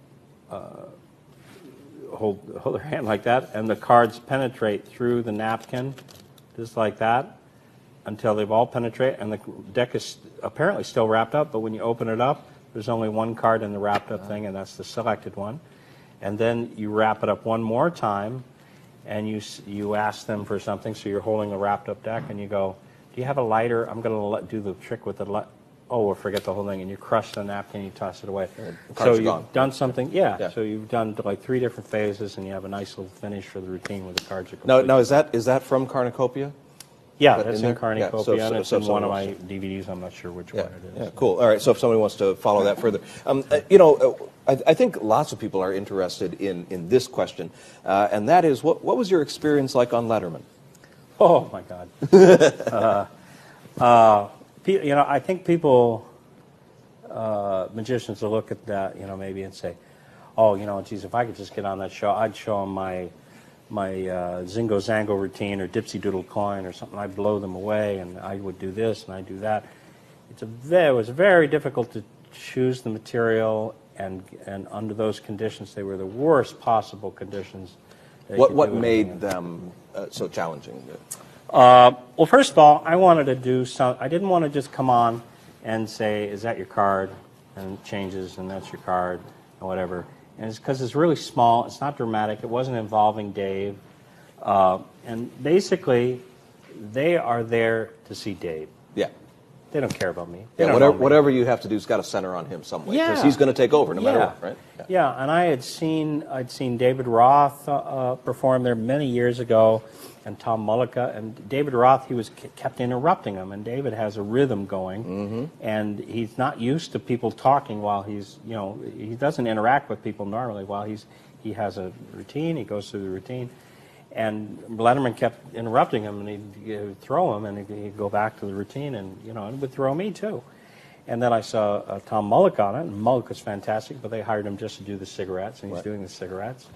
And I think after watching David get caught, he said, I'm not going to let him. I mean, I'm interpreting this. If Tom's watching this, I don't know. I'm just saying, you probably, and I probably would have done the same thing, is say, I'm not going to let this guy shake me. I'm just going to do my thing. I'm going to get through this. I'm going to do my best job. And that's what he did. But Letterman made a couple jokes. And Tom's a very, very funny guy, very entertaining guy. But he didn't break it all. Quick on his feet. But I think he was just determined to get through without Letterman messing with him. And so he just Letterman make a joke. Like Tom went, and Letterman goes, would you like a lozenge? And that was funny. The whole audience roared. And Tom kind of just barreled on through and did his thing. And I go, well, geez, if I'm on the show, people want to see Letterman. They're going to have fun. Hopefully they'll have fun with what I say and what I do. But they're really there to see Letterman, and I don't want to crush the fun. I don't want to stop the fun and go, hey, I'm doing my trick. Don't be funny. I'm doing my trick I'll tell you what, I loved what you did because it was so relaxed, and you weren't rushing to the ending of anything. You were doing it at his pace, and it was very interactive. And I think you surprised him many times. Well, thanks. Yeah, I think he started out adversarial, and then I think as he started to go, oh, okay, well, this guy knows what he's doing good. But I think he, and I kind of observed this from watching non-magicians as well. If somebody comes out and they're earnest and they're nice people and they're polite, he doesn't go for the throat. He doesn't attack them. An old lady comes out with potato chips in the shape of presidents' heads and things. Although he did eat one, didn't he? Well, I think that was Carson. That was Carson. No, yeah, right. But just that general idea of people doing weird things, and but they're sweet people coming on, telling their story and everything, and they're just ordinary. They're not superstars. They're just people coming on. And I observe those people, and I go, he never attacks those people. He'll make a joke. He's having fun, just like he would joke with anyone, but he doesn't attack them.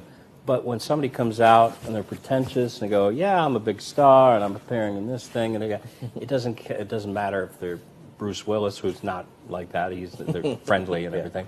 But if they're like a big star or something and they're acting pretentious, he goes for it. He knocks them down a few pegs, right? So I thought, don't crush the fun, laugh along, try to come up with something to say and keep the fun going, and then steer it back to the trick. So I had this very complex routine that I had worked out over a period of really years. I produced Fishbowl and other kinds of things. And I go, well, this is a very tough thing to see because the audience is basically behind you. You're performing for him, and the cameras are all here. Yeah. And there's like 4 cameras. I can't even see the audience because the cameras are in the way. You can kind of see them over the top of the cameras, but it's really hard to see them. And so they said before the show, the time leading up to it, they said, what can we do to make this a wonderful experience for you appearing on the show? I go, well, I'd like to have a table, and I want to stand behind the table, and Dave is, no, can't have a table. Well, no, I need a table because that's how I worked out the routine. It's like, I think they think you just push buttons or you have a mechanical thing and and it all works itself. They don't know about misdirection and angles and all these things, and they think it's all self-working. I mean, I'm working my butt off. Yeah, and you had brought up Carson before, and he was so much better at accommodating magicians, because I remember seeing a lot of the magicians that would appear. They weren't sitting down at the dais with him. Yeah. They were on the stage with a table. He's a magic fan. He knew how magic worked. And he knew how it needed to be presented. So I said I needed that. No, can't have that. I go, well, I really need. No, you want to be on the show or not? So basically, they didn't say that, but basically that's what they say. You want to be on or not? Okay. So all right. So I have to do it at the desk. Oh, okay. All right. Well, I'll bring out my bag, and I go, no, we don't want anything in your hand when you're walking out. I go, why? We don't want anything in your hand. I go, well, wow, how can? All right. During the commercial break, I'll come out. I'll put the bag on the chair. And then I'll walk off stage, and they introduce me. I'll walk out, it'll already be out. No, we don't want that. So I said, well, what can I do? I had to put it behind the chair. Yeah. So that's with my opposite hand. I practiced thousands of times doing all this stuff with this hand. Now all of a sudden I have to do everything with this hand. It's the opposite hand. And so it was very, very difficult. And then at any point, I said, there's a big divot in the table where he has a microphone there, and there's a big divot in the table. And I said, can we move that microphone to the other side before I come out so we don't have to fuss with it? No, it's there. I said, is it a real microphone? No, it's just a prop. I go, well, can we move it before I come out? No, it's... Okay, well, when you move that, there's a little divot in the thing. Can we put a piece of wood over there? No. Well, when I put something down secretly, it makes a noise because it's a hardwood table. Could we put down a cloth or no, we don't want anything like that. And then it's a roundish, or it's rounded off on the edge, and then there's that divot. So I've only got like this much room to work on. It doesn't look like that, but you've only got this much space to work on. Oh, it looked like it to me. When I was watching it, I couldn't believe you were getting as much out of that space. Oh my God, it was very, very difficult. And I'm trying to do something that's going to make an impression. It's going to be original. It's going to have a big finish. It's going to involve him.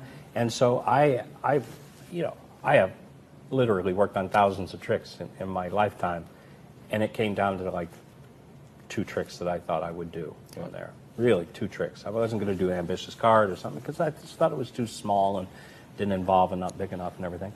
And then I came out and did it, and everybody's in the back. And at any point, he could have just done this. Yep. And he would have ruined everything. I know. So I that really tension had for me to have, was amazing. I just so whatever. How was it for you? Were you just? What? It was like I think I just resolved myself. It was like I'm going to go out there. I crash and burn, I crash and burn. I'm just going to have fun. Yeah. I'm just going to try to have fun. Hopefully, it won't go south. And it didn't. And it didn't. Yeah. And they also said, we want you to have an extra trick ready if he asks you to do something, but don't volunteer. I go, what do you mean? He goes, well, we have Dave thinks it's his show, and the producers think it's their show, starring David Letterman, and David thinks it's his show.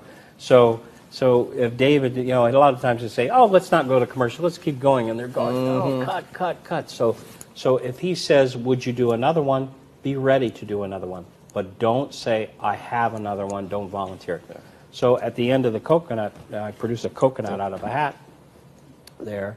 And they kind of messed me up there. I didn't know about there was a camera from above, and they showed both times I load something. They showed from above. I go, how can I prepare for 5 different cameras above and around? And so I produced this coconut, and he's blown away, and the audience applauds and everything. And he says, "Is that it?" Now, how do you interpret that? Right. How do you? Do you have one more? He didn't say, "Do you have one more?" Would you show me one more? He says, "Is that it?" And I kind of look at the producers, and I go, like this. I went like this, and the whole audience roared, and they had a good time. And then he said, "Well, okay, all right, well, we're going to a commercial." And we went to, and they cut that part out, because I don't know, for time or whatever.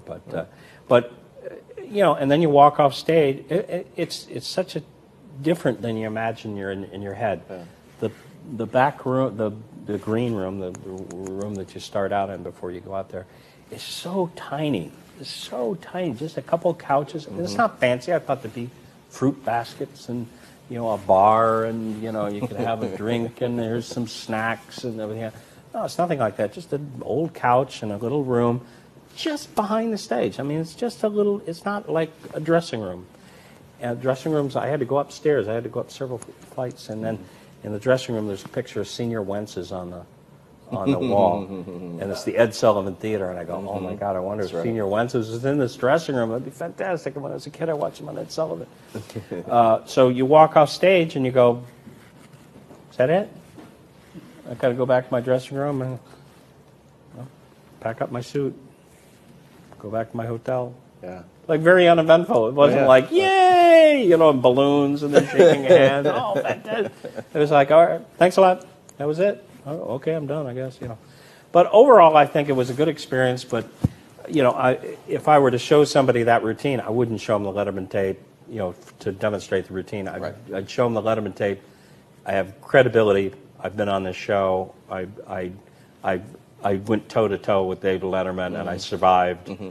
And I think that's what came out of it. It was fun, and it's surreal. I didn't see him backstage. He didn't talk to anybody backstage, or me at least. And so when there's Biff Henderson, the guy we always see. Sure.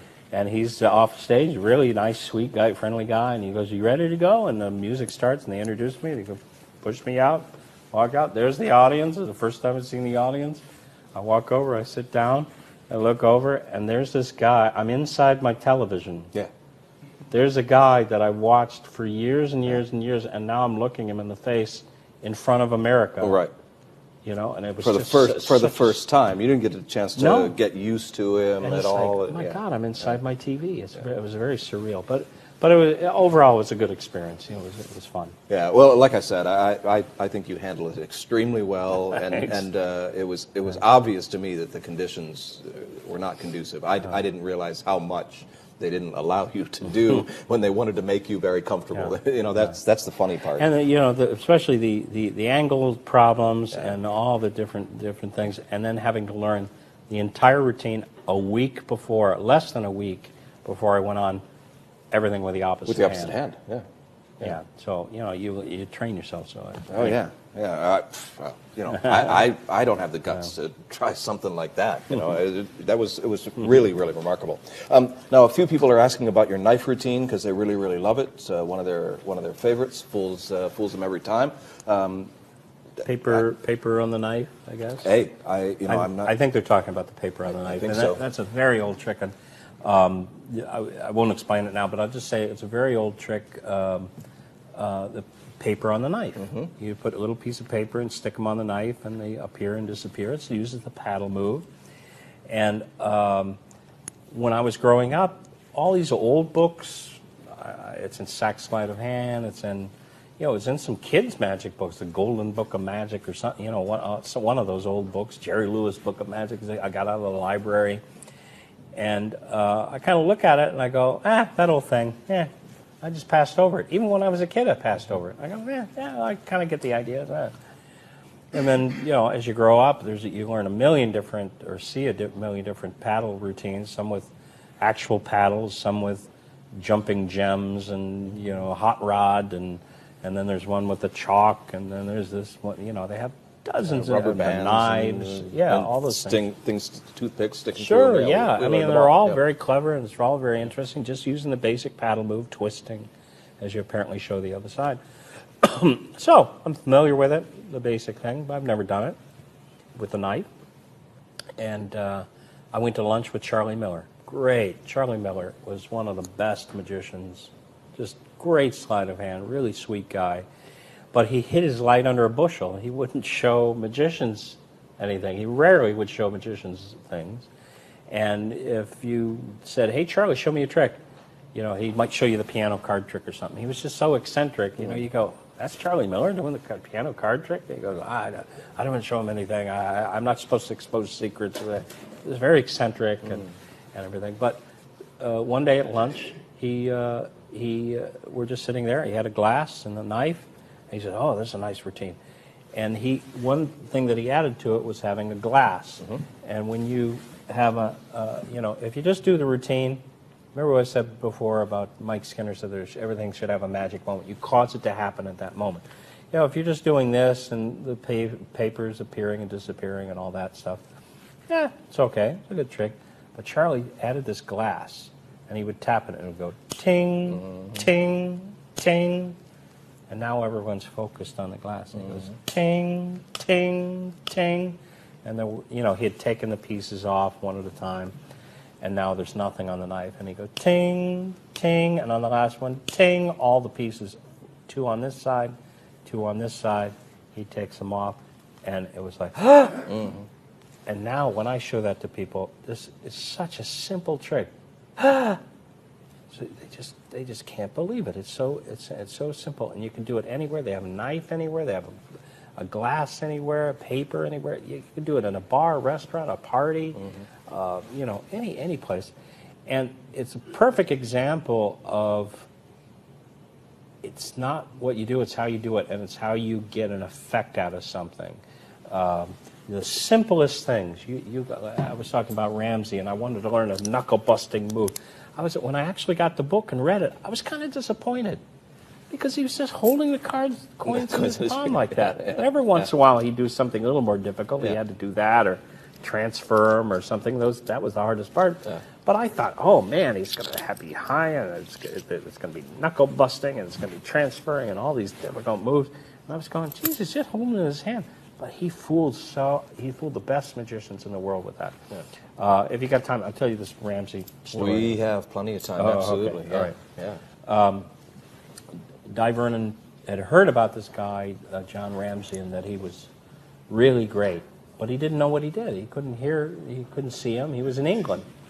And so Gene Hugard, a New York magician, was going to England to a convention, or the UK. Ramsey was Scottish, but he was going to the UK, and he said, Gene, you got to tell me what this guy Ramsey does, because everyone says he's so great. Give me a report when you come back. Gene Hugard goes over, he comes back, and Vernon's chomping at the bit to tell me what does this guy do that's so great? And he says, well, he makes coins disappear. I said, well, we all make coins disappear. We all know, what was he? Does he palm them or does he lap them? And he goes, no, the coins just disappear. I said, come on, Gene. I'm a magician. I know. What does he? Does he have like a clip, or does he have a pull, or does he sleeve them, or does he? He said, Vernon. He holds up the coins and they melt away. How did you get that kind of an impression out of basically finger palming a coin? That's basically what he did. Yeah. But magicians will go, he says palming a coin. That's not even a palm. That's a palm. That's how a man palms a coin. That's just for weenies there. Just a hold of coin. That's not even magic, But It's what you do. It's what you make out of it. It's all Yeah. the subtle things, and Yeah. all the touches, and all the misdirection, and all these things come together. It's not one secret. What's the secret of the Ramsey cylinder coins? There's 50, 100 secrets. And if you only concentrate on how to hold the coins Yeah. and transfer the coins, you're missing the whole point. You're not going to get a magic effect. You're going to get a juggling trick. Which hand's it in? Which hand's it in? There's nothing magical about which hand's it in. But what's magical is when you take it and go, and the coin's gone. And the part of that's acting, it's body language, misdirection, being natural, motivating all your actions. There's all these little things that people don't think are important. They go, yeah, just give me the secret. Oh, it's a fake stack? Oh, yeah, okay. I got it. Got that one. You know, well, that's such a small wrong. part of what it is. How could Ramsey, with such a simple thing, fool the best minds in magic? That nobody knew what he was doing. Nobody knew what he was doing. He was fooling them all. Not just with that trick, with every trick he would do. It was so simple. And he would take like if you got a piece of paper here, sure. I'm just going to rip this off. Here. He had a cup and ball routine where he just had a couple paper cups instead of 3. And he had these little balls, and they would just appear out of nowhere. And he'd go into the routine, and then he'd produce the balls, and then there was a coil at the end and all this stuff. And the magicians, never could figure out how he, different elements of the trick. But one of the things that puzzled, how did he produce the balls to begin with? And they watched him several times, they could never figure it out. And one time they saw him, and they kept asking, how? I'm not telling you. So one day they saw him at dinner, and they said, he was eating. And they said, John, could you show us that cup and ball? I won't do it. Show us that cup and ball routine. All right, well, I have the cup here. I have a cup here. And but we right into to produce the balls. How did that happen? Well, he had the balls palmed in his hand, or in this kind of a grip between these fingers. He had 3 balls there, like that. And he saw the guys coming over after asking him time and time again to do it. So he had them palmed, and he was eating his meal. Yep. And they said, no, I don't think I'll show you. Come on, show you. No, I don't think I'll. Well, okay. Boom, boom, boom, boom, boom. And it's like they come out of nowhere. And there was a principle he called hold and hide. Being prepared. Now, you might palm that, and nobody asks you to do it. Big deal. Drop it in your pocket. Go about your business. But you say, here's an opportunity. They might ask me in this situation. I'll do that sometimes. I'll palm an extra coin or a card or something like that, and nobody asks me. Well. I even carry. I do a impromptu cup and ball routine where I produce I roll the bill in a ball, and that's the ball, and a coffee cup, and it appears and disappears and penetrates and does all the standard stuff. Then then I cover the bill, and when I uncover it, a lemon's there, and the bill's gone. And then I take the knife that I've been using for a magic wand, and I cut it open, and there's the crumpled bill inside. So it all blends together and everything. But you can do this impromptu, and I've done it at a few parties where I preload the lemon, and I get everything ready, because I can borrow a cup and a knife at a party or something. And I've had it in my pocket. I've gone through the whole evening, and nobody asked me to do magic. Right. I went home, and I figured, take it out of the lemon. Tape it together when I get home. But when they say do a trick, I go, well, I don't know. I'm not really prepared. Do you have a cup? Do you have a knife? Oh, I guess I could I borrow a bill? You're right. Now it's a miracle. You're not prepared. And boom, where did that lemon come from? How did they get in the lemon? He wasn't even prepared for the thing. The effect is way beyond the means, because as a magician, it's making something out of nothing, a mountain out of a molehill. It's a theater, and magicians forget it's theater. You're interacting with people. You're not looking down and doing moves. You're interacting. You're making jokes. You have a plot maybe, and you're involving them and getting them, and that's what it's about. It's about making an impression on people and involving them and making them care about it somehow. Who cares if the bill appears in the lemon? But if it's a lot of fun and you're involving them and it's logical and it has interesting twist to it that they're not expecting. It's a surprise. The simplest things, that knife, such an impact. I can't tell you. They gasp, and you just go, I'm just doing that. I'm just doing that with my fingers doing the paddle move. It's nothing. But it's all the timing and when I'm taking them off and pretending to take them off and all that sort of thing. Yeah. That's on one of my DVDs and books too. But before I forget, I want to mention CarneyMagic.com because I have other products and books, and also on Facebook, Carney Magic, John Carney, Carney Magic on Facebook.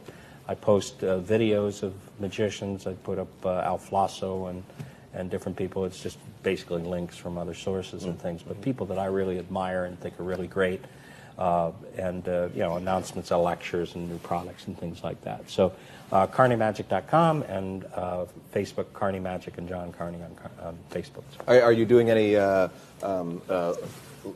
little shorts of your own, maybe your own magic or maybe Mr. Misto, if I should, I posted maybe photographs, not like special material. I haven't really done too many special material. I might put some jokes up there or something, some funny pictures, or, I have pictures of, people that I grew up admiring, Danny Dew and Fawcett Ross, and maybe a little story or something about it, and so I try to keep it entertaining. It's not just what I had for lunch. It's I try to put entertaining things, and it's very few. I don't put out new products all the time, so it's mostly for fun. It's mostly for fun. Well, is Mr. Misto retired at all? Or no, some people think that I'm not doing it anymore, but that's not so. It's just that I don't want that on my gravestone. Here lies John Carney, did Mr. Misto, Because some people see me do Misto, they don't know I do close-up magic. Yeah. Or they see me do close-up magic, they don't know I do stage magic, completely apart from Misto. And vice versa. And some people see me do coins, and they say, "Oh, I thought you were a card man, and cards, and I thought you were a coin man." I love it all. It's the drawback from doing each of those things so well that they don't think that you do the other thing. They just don't see. They see it. me perform once, and that's the only time they see me. Thank you, though. But I believe it. But he's not retired. I kind of went in different phases. This will expand a little bit. I went in different phases.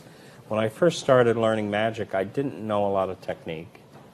So I had to, and I was a shy person, and it gave me a way to sort of come out of my shell and be a little bit more talkative and, and kind of involve people and make jokes and everything. And I was kind of making up as I go along. And people say, well, the kid's got the gift of gab. And that's what they say. He's got the gift. It's funny. Especially, the tricks are good, but we really enjoy that little talk when you're talking and you're having fun and everything. And I go, oh, great. And then I got really technical. I started learning really technical moves, and then I got artistic.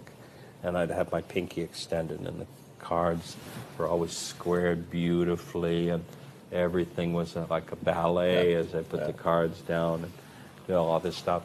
And then the technique was better, and the magic was probably better, but it wasn't entertaining. It's like I couldn't entertain people with it. And I didn't have a market. So comedy clubs come along in the 80s, and I only did them for a few years, like 4 or 5 years, 6 years maybe. Comedy clubs, I go, well, there's a market, but I can't work on it. I don't have a stage act. So then I start working on Miser's Dream and the Egg Bag and the Linking Rings and a lot of stock things. And then I had some other things. But I start working comedy clubs, and I go, oh, well, now I have to have, funny things because they're drunk and they're hard to control, and I gotta go bam, bam, bam, bam. I can't do anything subtle. I can't do anything not romantic or sentimental or anything like. I can't change the tone. It has to be bow, bow, bow, bow. And that I have some other elements to my personality. Yeah. So I worked up an act where I'm kind of doing that. A lot of comedy props, a lot of comedy bits, and visual things. And then I said, well, geez, I really want. I'm really sick of this. I remember a time when I was doing a show, and people were applauding. It was in the parlor at the Magic Castle. I'd been doing a lot of shows. It was a particularly good show after doing a bunch of comedy clubs, a bunch of private shows all in a row. Been working steady. Stuff was really honed. And I remember, finishing and saying, thank you, good night, hey, thank you. And I went back between the curtains, and I immediately dropped the act, and I go, I'm so sick of this. I've done it 10,000 times. So, and meanwhile, it was a particularly good show, and they're going, more, more. And I'm going, oh. I wasn't happy. Mm-hmm. And I didn't go out. I just, they go, come on, more, we want more. And I just go, the hell with this. And I go, well, this ain't good. So I said, I gotta do something else. I gotta find something else. And I love comedy. I love acting. I've done improv. I've taken acting classes. I said, well, how do I incorporate characters into my act? And so I said, well, just pick one. Instead of trying to do 10 characters in the same show, just pick one and stick with it.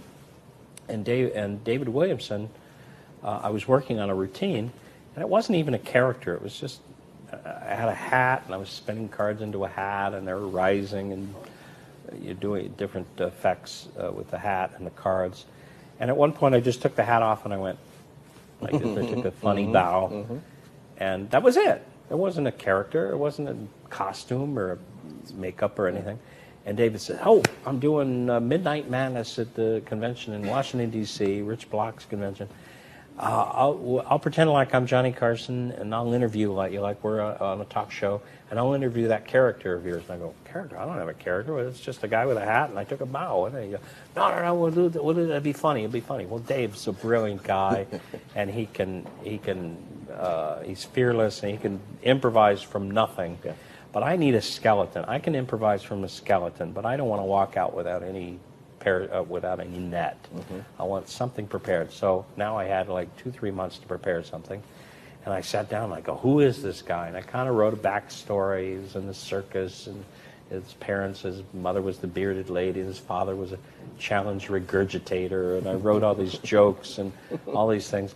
And then we incorporated it in the thing. And I go, well, what's the guy like? And I go, well, maybe he's like Harry Blackstone, and he talks very big like this. And he's very grandiose when he talks like this. Ha-ha! You know, and that was, and I go, well, he could be that, he could be this. I'm kind of thinking, and then I've got, what does he look like? And I'm kind of putting on these glasses, and I painted it, because Groucho painted on his mustache. So I just took a, eyebrow pencil or whatever and put this goatee and the thing on. I'm kind of looking at it, and I'm literally backstage going, because I had improv training, but I'm going, what am I going to do? I got to once you pick it, you have to commit to it. Sure. You can't change halfway.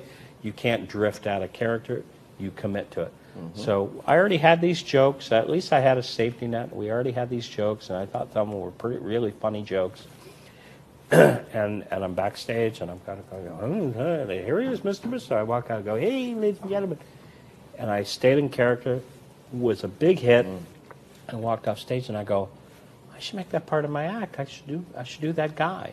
So at first I did the Mice's Dream and the Egg Bag and all the things that I normally do as this character, but I had a trick I was working on where I bake a cake in a guy's shoe. I pour all the cake batter in the shoe, and eventually out comes a cupcake, and I give the guy a cupcake, and I had been working on it, but now I started to hone it. And it got simpler and more worked out, and that became Misto's routine. And so Misto does that 15 minutes. I thought I'd do a lot more tricks with him, but I go, no, that's it, 15 minutes. Did it for a long time, and then I started to get tired of Misto. And I said, I like other things. I like a little sentimental piece, and I want to do this. I want to expand. I want to grow. I want to do the same thing for the rest of my life. And so I said, now the next phase is being John but bigger, being John but bigger, and exploring these other things. Now I do a sentimental piece where I do an impression of Fawcett Ross. I talk about Fawcett Ross and the influence he had on me, and how I used to sit in his living room and he'd teach me tricks and tell stories. And I sit down and I do an impression of him telling a story and doing a trick. And I had another character called Dr. X, just a funny character, and a couple other things. But I don't want to be just Misto for the rest of my life. I want to be open to trying different things and learning new things. And that's part of the fun of magic, is not just doing the same. Some guys have to learn an act 5-10 minutes and they do it for the rest of their life. I don't know how they do it, because I would just get bored, and it's not. And it's fun to work on things. That's my job. I'm a magician. When I'm home, I'm not doing paperwork all day. I go, geez, I should work on that trick, and I make gimmicks, and I make things, and how can I work? I got to write patter for this, and I try it out, and I come back and I hone, so that's my job, is to come up with new things to do, and maybe I've never been really. I don't need to be famous. I don't need to be rich. It'd be nice if I worked enough to pay my bills and everything. But what I really want to do is just have fun, create things, perform, and grow a little bit in magic, and that's fun for me. Yeah, sweet. I love it. That's a great attitude. Can you think off the cuff here of any Williamson stories that you could share that you could actually tell? Because I know you've had a lot of interactions with him. Interactions. Yeah. No, Dave's one of my best friends. I don't know about telling a story about Dave, but Dave's kind of a hero for me because he's so fearless, and he's always pushing the boundaries. And like his wife Marcia is also a very good friend, and she would see him do a show, and he would kill, and people would just be going crazy and applauding and laughing, and he'd come off stage, and then Marcia, and she goes, "You didn't do anything new." Yeah, I guess you're right. So he's always trying, what can I do next time? Or how can I change that one thing and make it a little different next time? So he's fearless when he goes out and tries things. And I've seen him where he's trying something new, and it's not really going anywhere because he hasn't done it enough. He's just thought of it that afternoon or something. And I could see it's not going anywhere, and then boom, right at the end, he pulls it out, and he's a hero and everything. Yeah. So he's brilliant, and more than anything, I just admire that he tries and he's brave enough to try those things. And it's kind of reciprocal, because when I was like 20, 21, 22, something like that, I did one of my first lecture tours, and I traveled around the United States in the Greyhound bus. And one of the places I went to was Dayton, Ohio, and it was out of the way. There wasn't any other lectures near there, and I had to go way out of my way. And I go, do I want to go to Dayton? I could just go here. There's always, all right, I'll go to Dayton. And I went to Dayton, and there was a blizzard that night. Oh yeah. And there was a guy named Don Catane, a local guy there, and he said, well, I'll have it in my house. I think they were supposed to have it someplace, and it ended up being in his house or something. And only 5 people showed up. And I'm doing a lecture for 5 people. Not a big reaction. I had lecture notes for like $5 each. Sold 1 copy. Didn't make any money for the lecture. Made $5 for this. Had to get on a bus and go to the next thing. And it was like, I was so bummed out. Years later, a young man approached me and said, "Oh boy, I was in that audience in Dayton, and I'd never seen sleight of hand before. I'd only seen, apparatus magic or anything. You're the first guy that showed me sleight of hand magic and everything." And that was David Williamson, and so I gave him. And so he does that for other people. I do that for other people. You do that for other people. They see you, they inspire them, and get them started in the direction. But Dave, and people forget.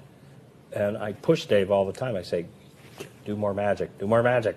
He's a great sleight of hand artist, very good, great thinker, and good hands. And I'm always trying to convince him, people know, they're so busy laughing that he tends to go toward that, and that's absolutely fine.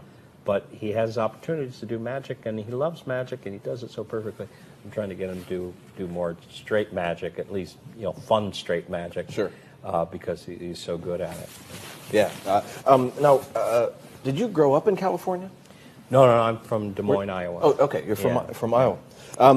When did you move out? Did you go out intentionally to associate with other magicians out at the castle? Oh yeah, sure. The castle was like, when I was a kid, I didn't subscribe to Genie, but a local guy had subscription, and I got his old issues, and I'm looking, and I go, oh my God, there's Di Vernon, and there's the Larsons, the beautiful Irene Larson, and it's California. That alone is like, it's so exotic to somebody from Iowa to think of California. That's where the Brady Bunch lived, And so I wanted to go out there, and I moved out there when I was about 23, and I've been out there ever since. Yeah. Did you have? Did you always make your living doing magic? or did you have a Yeah. regular job, or to get a job out there? Well, up till about 23. That's the last time I had a legitimate job, when I was 23. But up to that time, in like high school and everything, people say, "Well, you should do this, be a professional." I go, everyone would say, "Oh, it's so tough. It's so tough. Make it any kind of show business is so tough." And they basically convinced me I shouldn't do magic for a living, and it is very tough. But after struggling in retail, and I worked in an office, and I worked in clothing stores, and this and that, I'm struggling in those things. And I go, if I'm going to struggle, I'm going to struggle with something I like. Yeah. And so I decided to do it for a living, and I branched out, and it was really hard for the longest time. Literally a guy with holes in the bottom of his shoes, and and turning the lights off and all that kind of thing when I was like 23 and 24. And then I found the path, and I started. I found still not rich guy, but I'm doing what I like, and I'm paying the bills. I don't owe anybody any money. So I'm doing okay. Yeah. I think I'm glad I moved to California. I think you're doing better than I can't imagine. okay, but I can't imagine not going out there and getting the experience of performing at the castle. They were very open to let me try things, and I tried different rooms, close-up, and I started doing more stage. I took a lot of chances. Sometimes they didn't pan out, but they gave me a place to grow. And there's Di Vernon there, and there's Larry Jennings, and there's people passing through town. There's Dr. Sawa. There's every night there'd be some guy, and it was just like going to college, and just absorbing this stuff every night, and it was great. I'm very grateful for the Magic Castle and for Di Vernon in particular, and Fawcett Ross, my first mentor. Yeah, no, you definitely got to spend a lot of quality time with those guys, and you've talked a little bit about them. Who were the most influential and gave you like the best advice? If you can think of like encapsulating the best advice that you've received from the old masters, what? Well, some of it was firsthand, and some of it was from books and things like that. So I didn't meet all those guys, and although I'd met Sladini several times, I never took lessons from him, never hung out with him. I'd see him at conventions, maybe have dinner with him a couple times, and I saw him at a couple different places. So I was influenced by him, definitely. And when I got Magic of Sladini, I did everything move for move. I did it like a 90-year-old Italian man. Everything I did it like that. And eventually I started to adapt it to my own gestures, what I normally do, like this or whatever, and it became more natural for me. So you adapt it. You don't have to do it exactly like that, but you can be influenced by those things. But Vernon, Fawcett Ross. Now Fawcett wasn't like a super duper sleight of hand guy. He was very competent sleight of hand guy, but he was basically a stage guy. Did a lot of apparatus and everything, but he's great at routining things, and he was a charming guy, and did very entertaining magic. And he encouraged me with stage magic and gave me a lot of advice with stage magic. Charlie Miller, just from watching him mostly, he didn't show me a whole lot except through performance. And I mean, with coins, David Roth, I was like a huge David Roth fan. I still enjoy David Roth stuff, but when I was a kid, I did everything like David Roth. I saw him at a big convention when I was younger, and then I started imitating David Roth and moving like David Roth and everything. And eventually you adapt. And like I said, when I was doing everything artistic, that was Michael Skinner's influence, because Michael did everything slow. If you watch him on the Tonight Show, that was a big thing when I saw him on the Tonight Show. It's the first time I'd ever seen, or America had seen, most people had seen, the card in the envelope in the wallet, Open Travelers, Matrix. Nobody was doing those things. Those are brand new when those came out. He came out and did all these tricks in a row. It's like, oh my God, this is the greatest thing I've ever seen, Handsome guy with a tuxedo, or, working in like casino in Las Vegas. It's like James Bond, So Michael was, besides Vernon, for sleight of hand, Mike Skinner was probably the biggest influence on me. Yeah. Great influences, and we absolutely love what you've done here tonight, and the stories and information that you've shared with us. I just want to get just another big round of applause for John Carney for hanging out with us.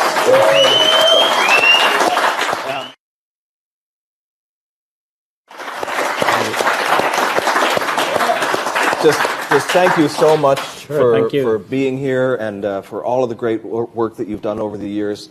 And I look forward to all of the stuff that's coming in the future. And, hopefully we'll see Mr. Misto do another routine. Yeah. That'll be great. And thank you so much for supporting Live Magic. We'll see you next time.